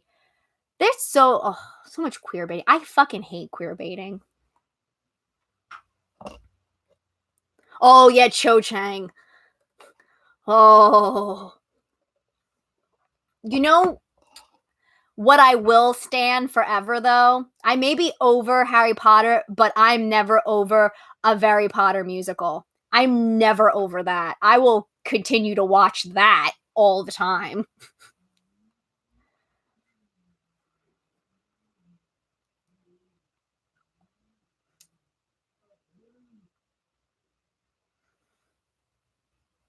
Oh, did you hear too that I'm jumping to Star Wars, but freaking I can't believe I forgot his name, but the guy who plays Poe has basically said that he's been playing like he's in love with Finn. Yeah, seriously, Star Kids that's I'm Cho Chang, y'all. That was the best. Oh, it's so good. Yeah, it was just like a lot of it, when you really dissect a lot of it, you're like, this is awful. This is not good. This is not good for kids to be reading. There's so much of it that's just not good. I know. They should be in love. I'm like so sick and tired of like not having the representation. And then people have the absolute gall and nerve to be like, well, why do you make everybody gay? Or why are you making everybody like not white? Or why do you make everybody, trans or non-binary? Like, why are you and it's like, because we don't get the representation. Because these freaking studios and people are not fucking brave enough to just say F the bigots and let's actually have diversity and representation in our media. Like it's just ugh. It's kind of like, and like also good stuff too. Like, can I go on a rant about something? It's not Harry Potter related, but I want to go on a bit of a rant about something because I started to already feel like iffy about a certain movie, and then I actually watched a video on it and I went, yeah, exactly. Freaking and I know a lot of people love it, but Love, Simon. When I first saw Love, Simon, I loved it. I was like really happy about it, except I hated the part. Yes, I will be uploading this after I'm done, so no worries. And I promise there's actual like information on Hellenic polytheism and useful stuff. We didn't just talk about Harry Potter the whole time. But yeah, Love, Simon. I liked it. I remember when I saw it in the theaters and I actually cried a little bit because I was so happy to see like this rom-com or like this, this story that talked about, a gay boy, and it wasn't, a typical, hetero story or whatever. And the thing that bothered me though, and then this tend to like fester a little bit more as I kept watching it, was don't even bother with Love, Simon. Really don't, because actually the more I think, like, I'll get into it, but I hated the scene with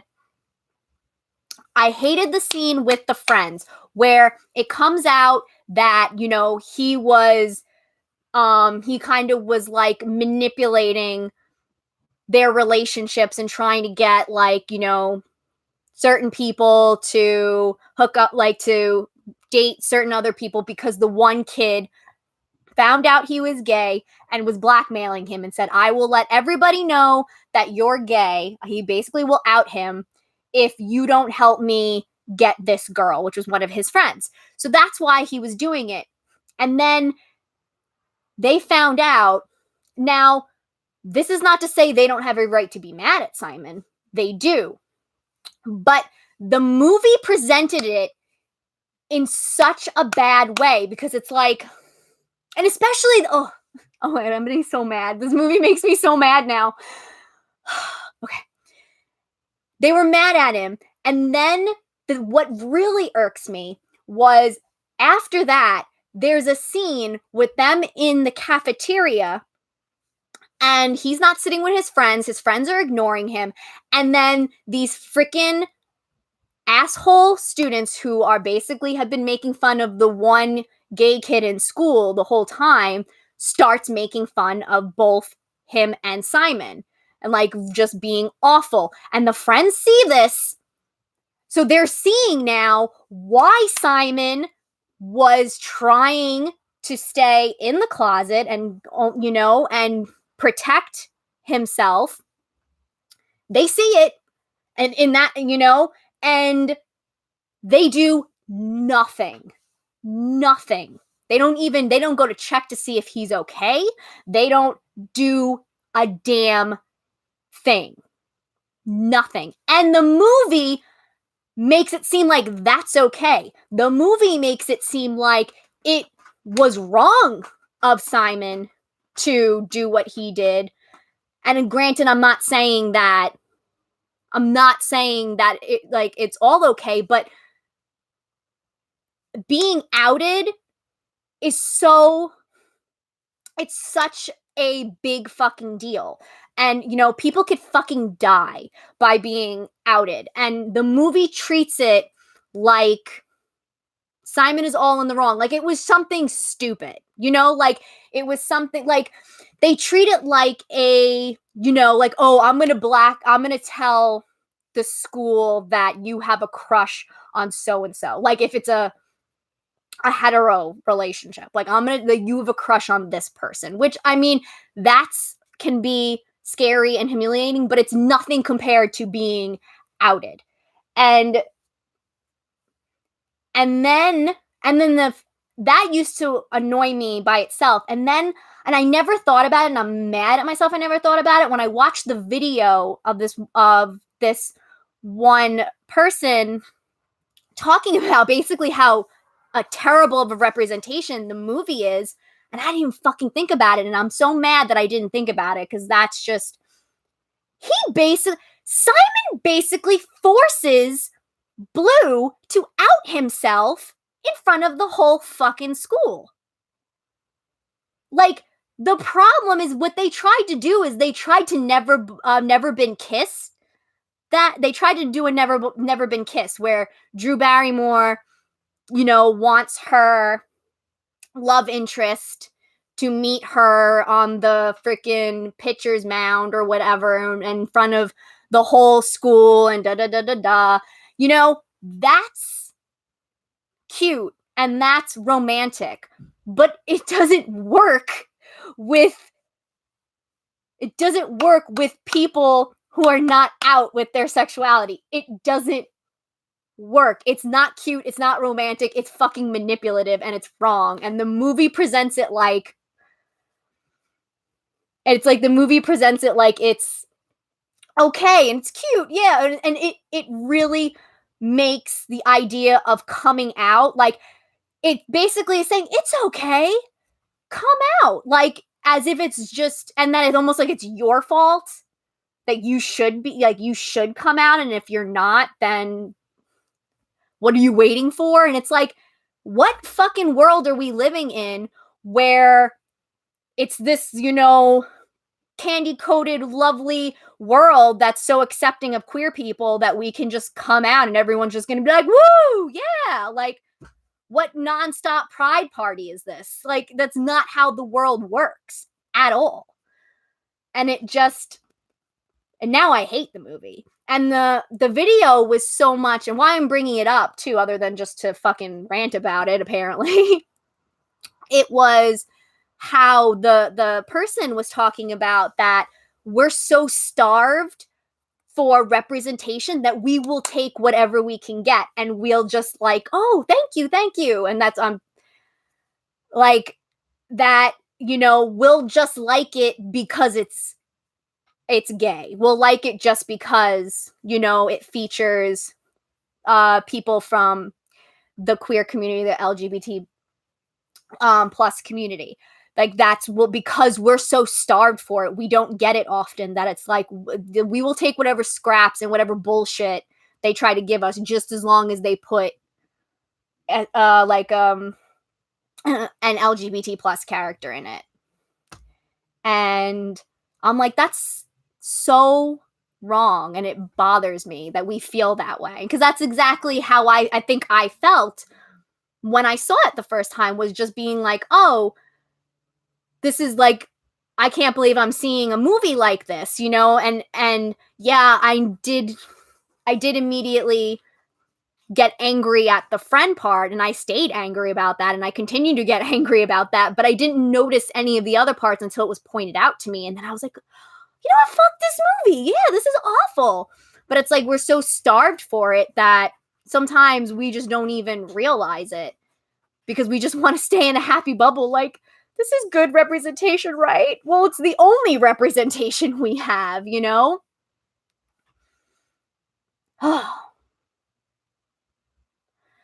that was my rant. I feel like I didn't stop talking.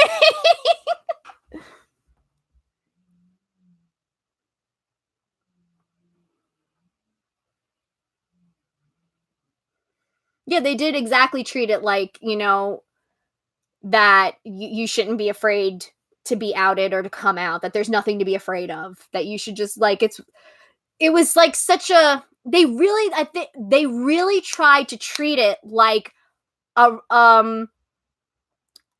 like a hetero rom-com. That's what they really tried to treat it, because when I was thinking about the scene where he basically forces Blue to out himself in front of, like, I was like, they tried to do the never been kissed thing, but not realizing or not caring that doesn't work in this scenario at all. Like, you have to adapt. You can't use the same tropes. Like, it just doesn't work that way, because then you're completely glossing over the real struggles that LGBT plus people face. So then that's not good representation.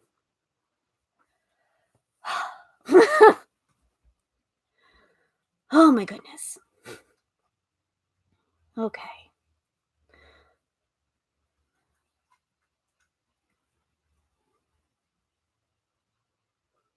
Oh yeah, that's always, people do that, and I hate that with like all fantasies. They do that with like with all fantasies, like not even just with like um queer people, but also like people of color, as if people of color, like, they don't exist in fantasy. Like, why? Like,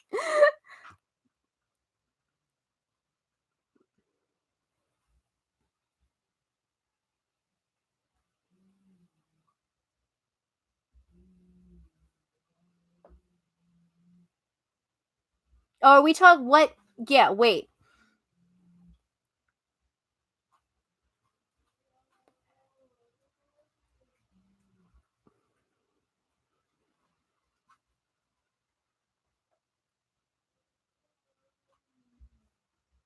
Oh yeah, is it that yeah, crap, what was it called? Yeah, that freaking awful book that's getting turned into a movie, right? The one where the guy likes this girl, but she's a lesbian. So he pretends to be trans. Isn't that what it is? Pretends to be trans. It's like all kinds of fucked up. It was like all kind. I couldn't believe that when I was reading what that, yeah, Adam, that's it. Oh my god. I'm like I was like, this, how is this okay? How is that, how did that get turned into a book? And then how did that book get enough like support to get turned into a movie? Yeah, I'm definitely not. Ugh. Ugh. Oh yeah, it's called Adam. It's awful. It's so bad. Like, yeah, like, he's in love with this girl. She's a lesbian, so he pretends to be trans. And then like, it was like, doesn't he like have he has sex with her, but then like he doesn't use his penis. And then he does, but she doesn't know it's his penis, so it's like, that's all kinds of wrong. And then like, I'm trying to remember all of it because it's all awful. It's all awful. And then like, didn't he finally come out that he wasn't trans? And then she was just like, "Oh, I was kind of hoping you weren't." Like, okay, still wrong. And then and then doesn't she end up, they end up not being together anymore, and then doesn't she end up with a guy, because the idea, people are like, "Oh yeah, because all lesbians need is some dick in order to cure them." Yeah. It's just so bad. It's so bad on so many levels that I'm just like, how, it's things like that that really just make me go, anyone can apparently like write a book and get published, because how the hell did that garbage, how did any publisher read that book and go, sure, this is great? Yeah, it's being turned into a movie, which is like, again, a whole, yeah, exactly, you just haven't found the right guy, and it's like, no, I don't, it's a shocker, but some women just don't like men.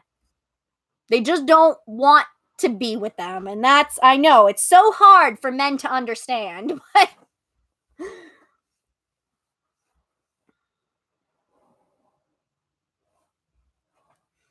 yeah, he cures her. Yep.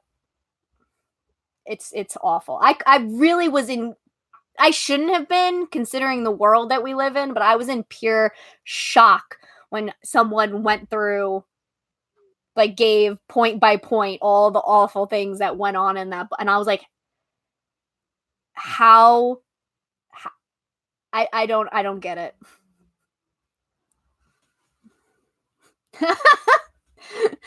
That is the perfect, like, representation, I think, of how we all feel, Ayla, is that just that emoji.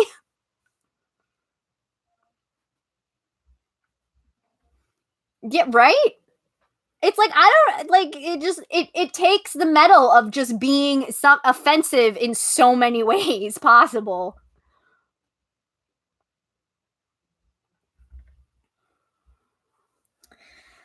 Ugh. Yeah, I don't blame you, Ashley, I don't.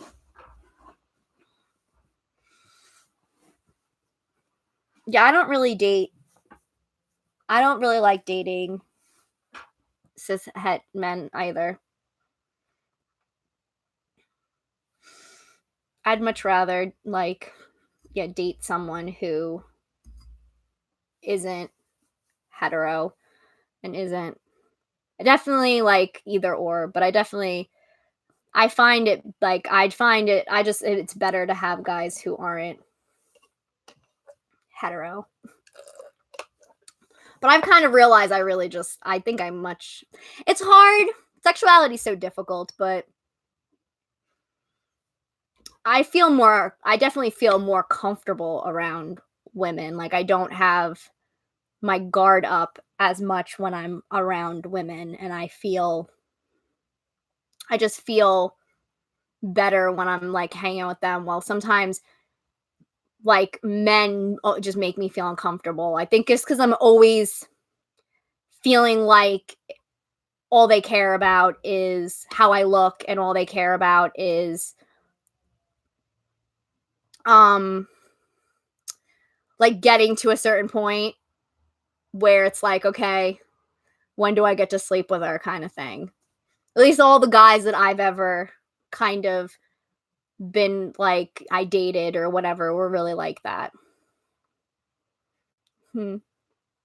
That's not to say, obviously, that all guys are like that. It's just the guys that I've been with that always feels like that. While with, like, women, it's never, I don't have that feeling.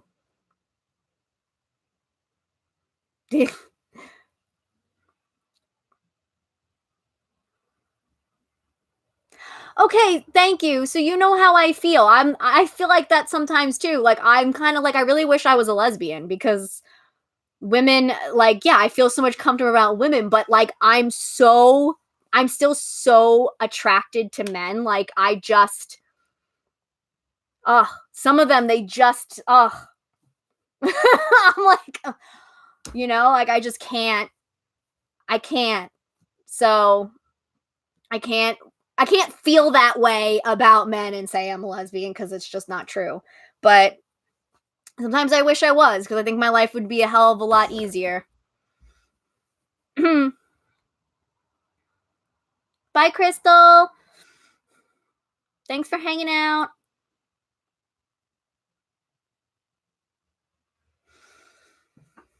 Yeah, I think that's definitely, like, I think that's definitely something.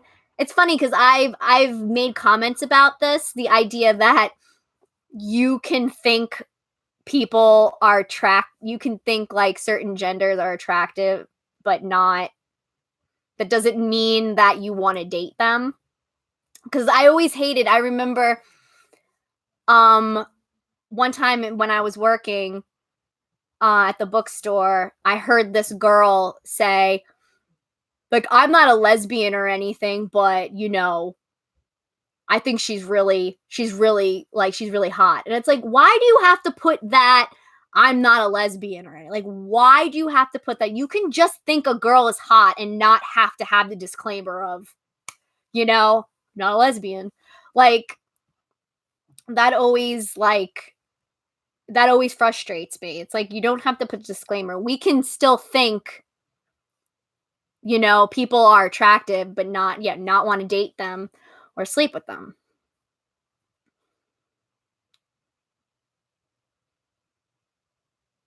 Yeah, you're lucky, Seven Pumpkins, that you're not attracted to men. I don't want to like rag on men because some men are wonderful, but it's just like the men that I've had in my life just really make it difficult. I do just always feel like I just always feel like it's not about me, Like, and I've had so many guys that, like, just by knowing me for like 2 seconds, all of a sudden it's like, um, they're like obsessed with me, Like, it's like, oh, you're so perfect. You would make the best girlfriend. And I'm like, oh my God, shut up. Like, shut up. Like, you don't even know me.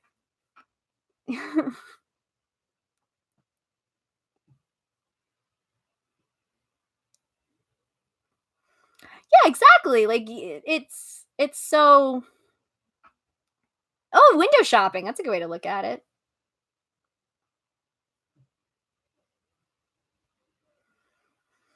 Sexuality is always complicated.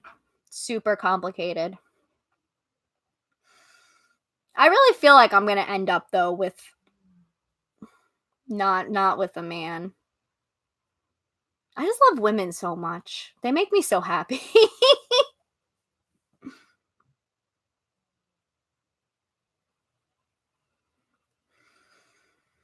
Then we're talking about sexuality. Look at this. But I'm talking about men, and though I'm bi gender and I technically identify as male sometimes, but I don't know. They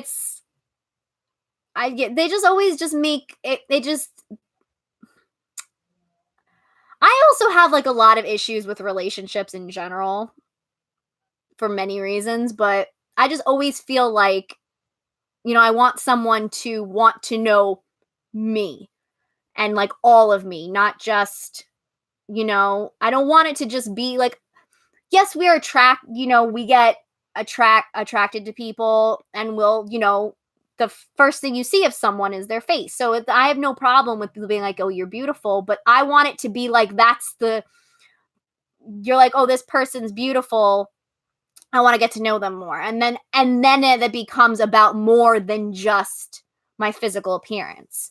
Like, I want somebody to want to know me wholly, like as a whole, person, and not just someone that is pretty and that likes comic books and that they could sleep with, and like, that's just how I feel all the time when I'm dating guys. It always just feels like so superficial. I think that's the word. It feels so superficial, and it's just kind of like, and I just kind of like, yeah, I don't know.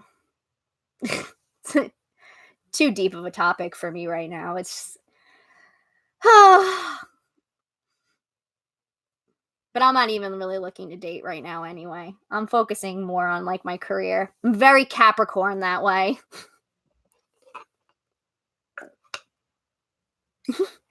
You often yell at your fiance for not being a woman. I love that.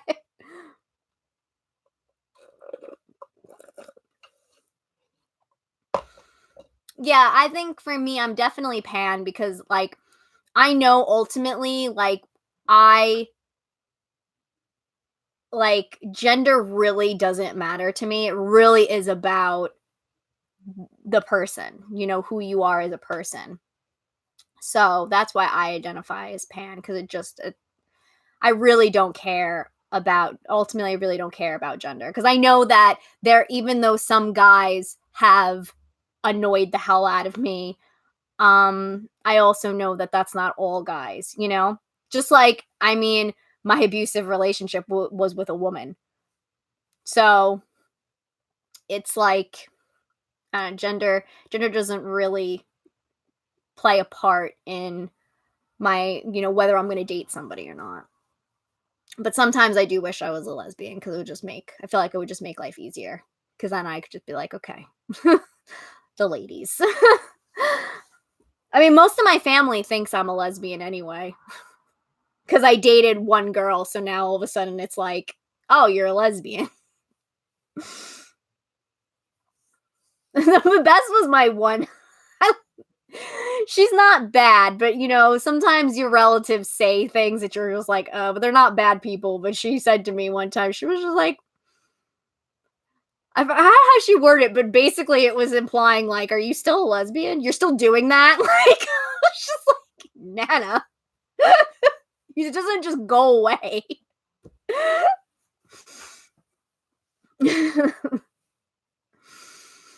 But yeah, most of my family thinks I'm a lesbian anyway.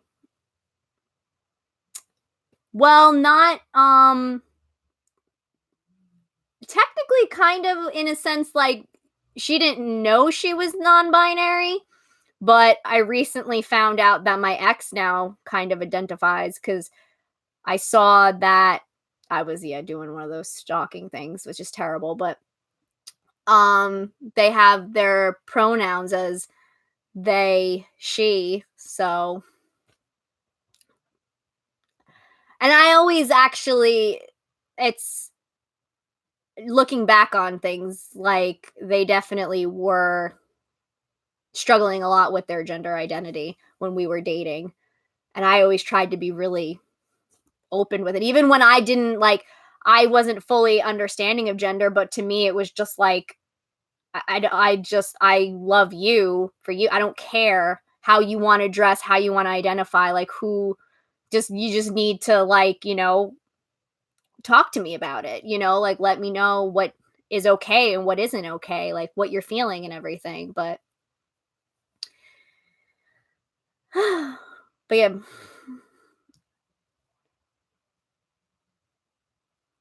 I always thought about being polyamorous, trying it out at least. I used to never think I could be, but now as I get older, I'm kind of like, oh, maybe. That sounds nice. It is so complicated. It really, really is. That's why it's like, I don't like it is so complicated. And it's just to me, it's like, I don't, when people tell me, I go, okay. And it's like, I don't sit there. I don't really like when people like make the whole like, well, why or what, and like interrogate it. And it's like, what does it fucking matter? That's how the person identifies. You don't get a say in any of it. So what does a big deal? But yeah, it's definitely all really super complicated. Like I'm still figuring things out with my own gender identity because my gender identity is just like being bi gender. It's like some days you're like you feel one way, you feel another way, you feel both ways, you feel no way. Like you're just I don't know. I don't fucking know. Wouldn't it be nice to just be a moo kitty? That's moo kitty's gender identity. It's just moo kitty. Must be nice, moo. It must be nice. She's sleeping. She doesn't care. All right. I think we're good, right? Unless anyone has anything they want to talk about, but I feel like we kind of hit the end of the night. My gender identity is no, my sexuality is yes. Cats really have just the best life. Especially Moo. Moo has the best life. She's spoiled rotten. She gets all the love and kisses. Ugh. And no responsibility. She's got no responsibilities, and even the responsibilities I try to give her, she doesn't do them. Aw, thanks, Ayla. You're the best. I can't wait to hang out with you. And Sky better be there the next time we hang out.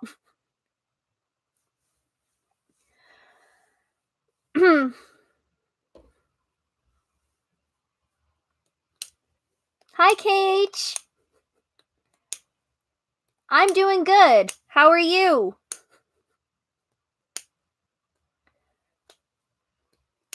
Yeah, I love cats so much. They're so it's like my goal in life to befriend every cat I come in contact with. It really is my goal.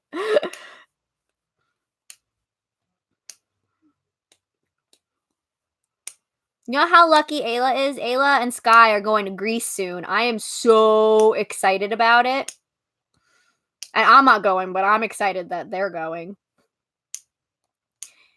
Because I really want to know if, like, they feel differently being in Greece. Like, if they feel the gods more. I'm, like, really curious. So I'm, like, I'm excited for them to go, and then I'm excited to meet up with them afterwards and get all the tea. And I get a present. I did it. Ayla thought of me and was just like, "Is it okay if I get you a present?" I'm like, "Yes, thank you. You're so nice." I'm so excited.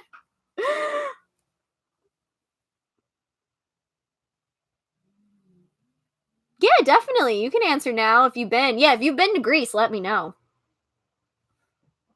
Oh my god, 9 days. The countdown begins. Oh, it's so exciting. I want a lot of pictures. Spam me with pictures. I really need to get my butt to Greece, but I'm afraid I'm never going to leave. I really feel like that. I want to fall in love with someone in Greece and just never leave. Like that kind of like ridiculous romance. You know, you go traveling somewhere different and you fall in love with somebody and then you just stay there for the rest of your life. Paulo is. He probably is. Hermes probably like, woo! Vacation! We're traveling. That's my thing.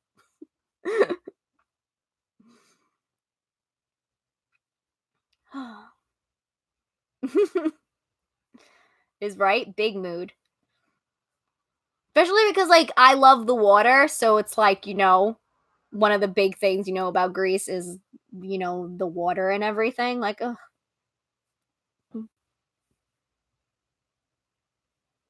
My whole thing is though, I just feel like I know I'm just gonna cry like a little bitch. I'm gonna be like, this is where the gods live. I told my friends, I'm like, if you go to Greece with me, understand I'm going to be a puddle the entire time. Like, this is a religious experience for me, okay? It's not just a vacation. Oh, it's amazing. Going to the churches that used to be temples. Ugh. One day I'll get to Greece. One day.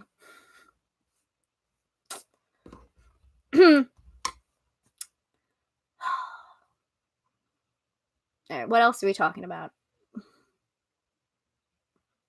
Ugh. I know, I'm gonna cry at everything. I really am. I'm just gonna cry.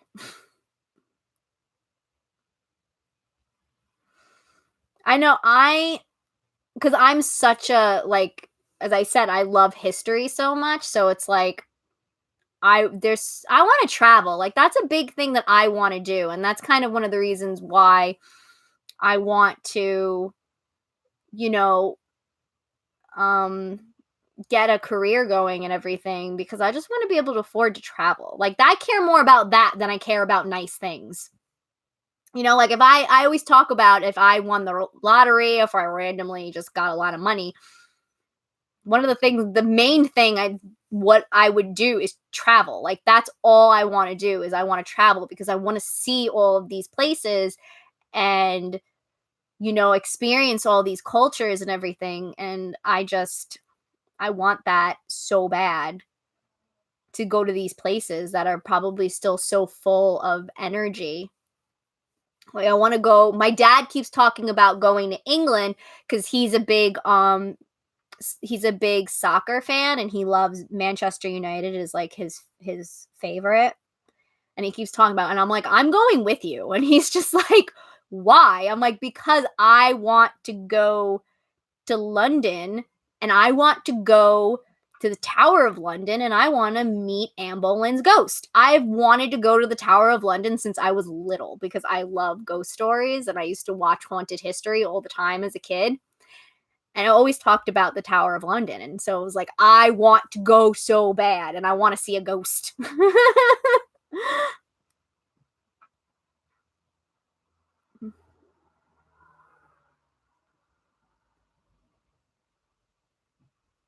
I want to go to the Tower of London so bad.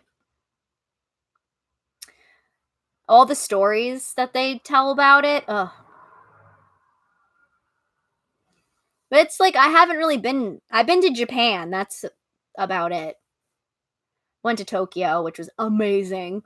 I want to go back.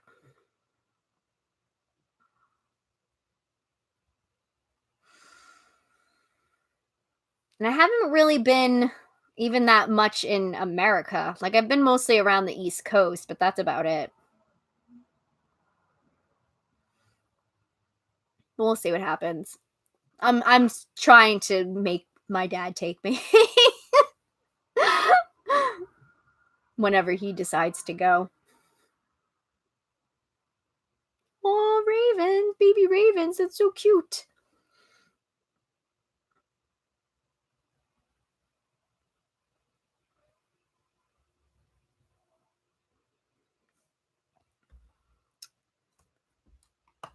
But yeah, I definitely just want to travel.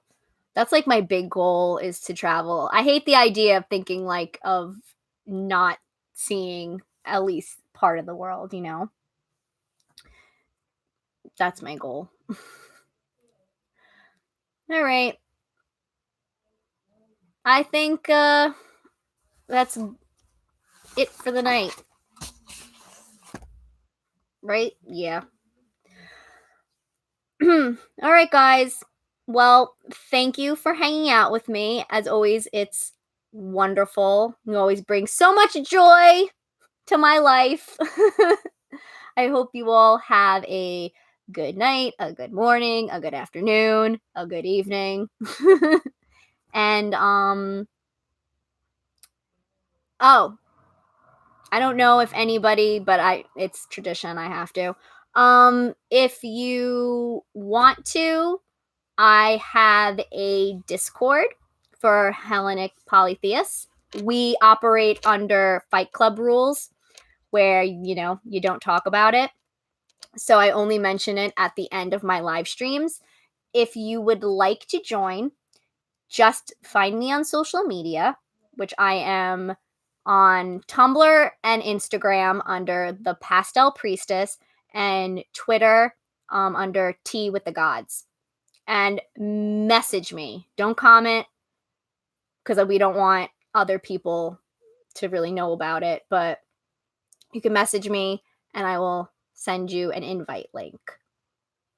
And yeah, I think that's it. You can follow me on Goodreads. I put the link in the chat if you want to follow what I'm reading and, follow me on my social medias and everything. And I hope you all have a very, very happy new year. And even though I'm going to talk to you throughout the year, but I wish you all the best in 2020.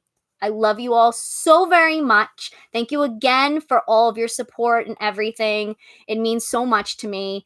And yeah, have a wonderful day or night. Love you guys. Mwah, mwah, mwah.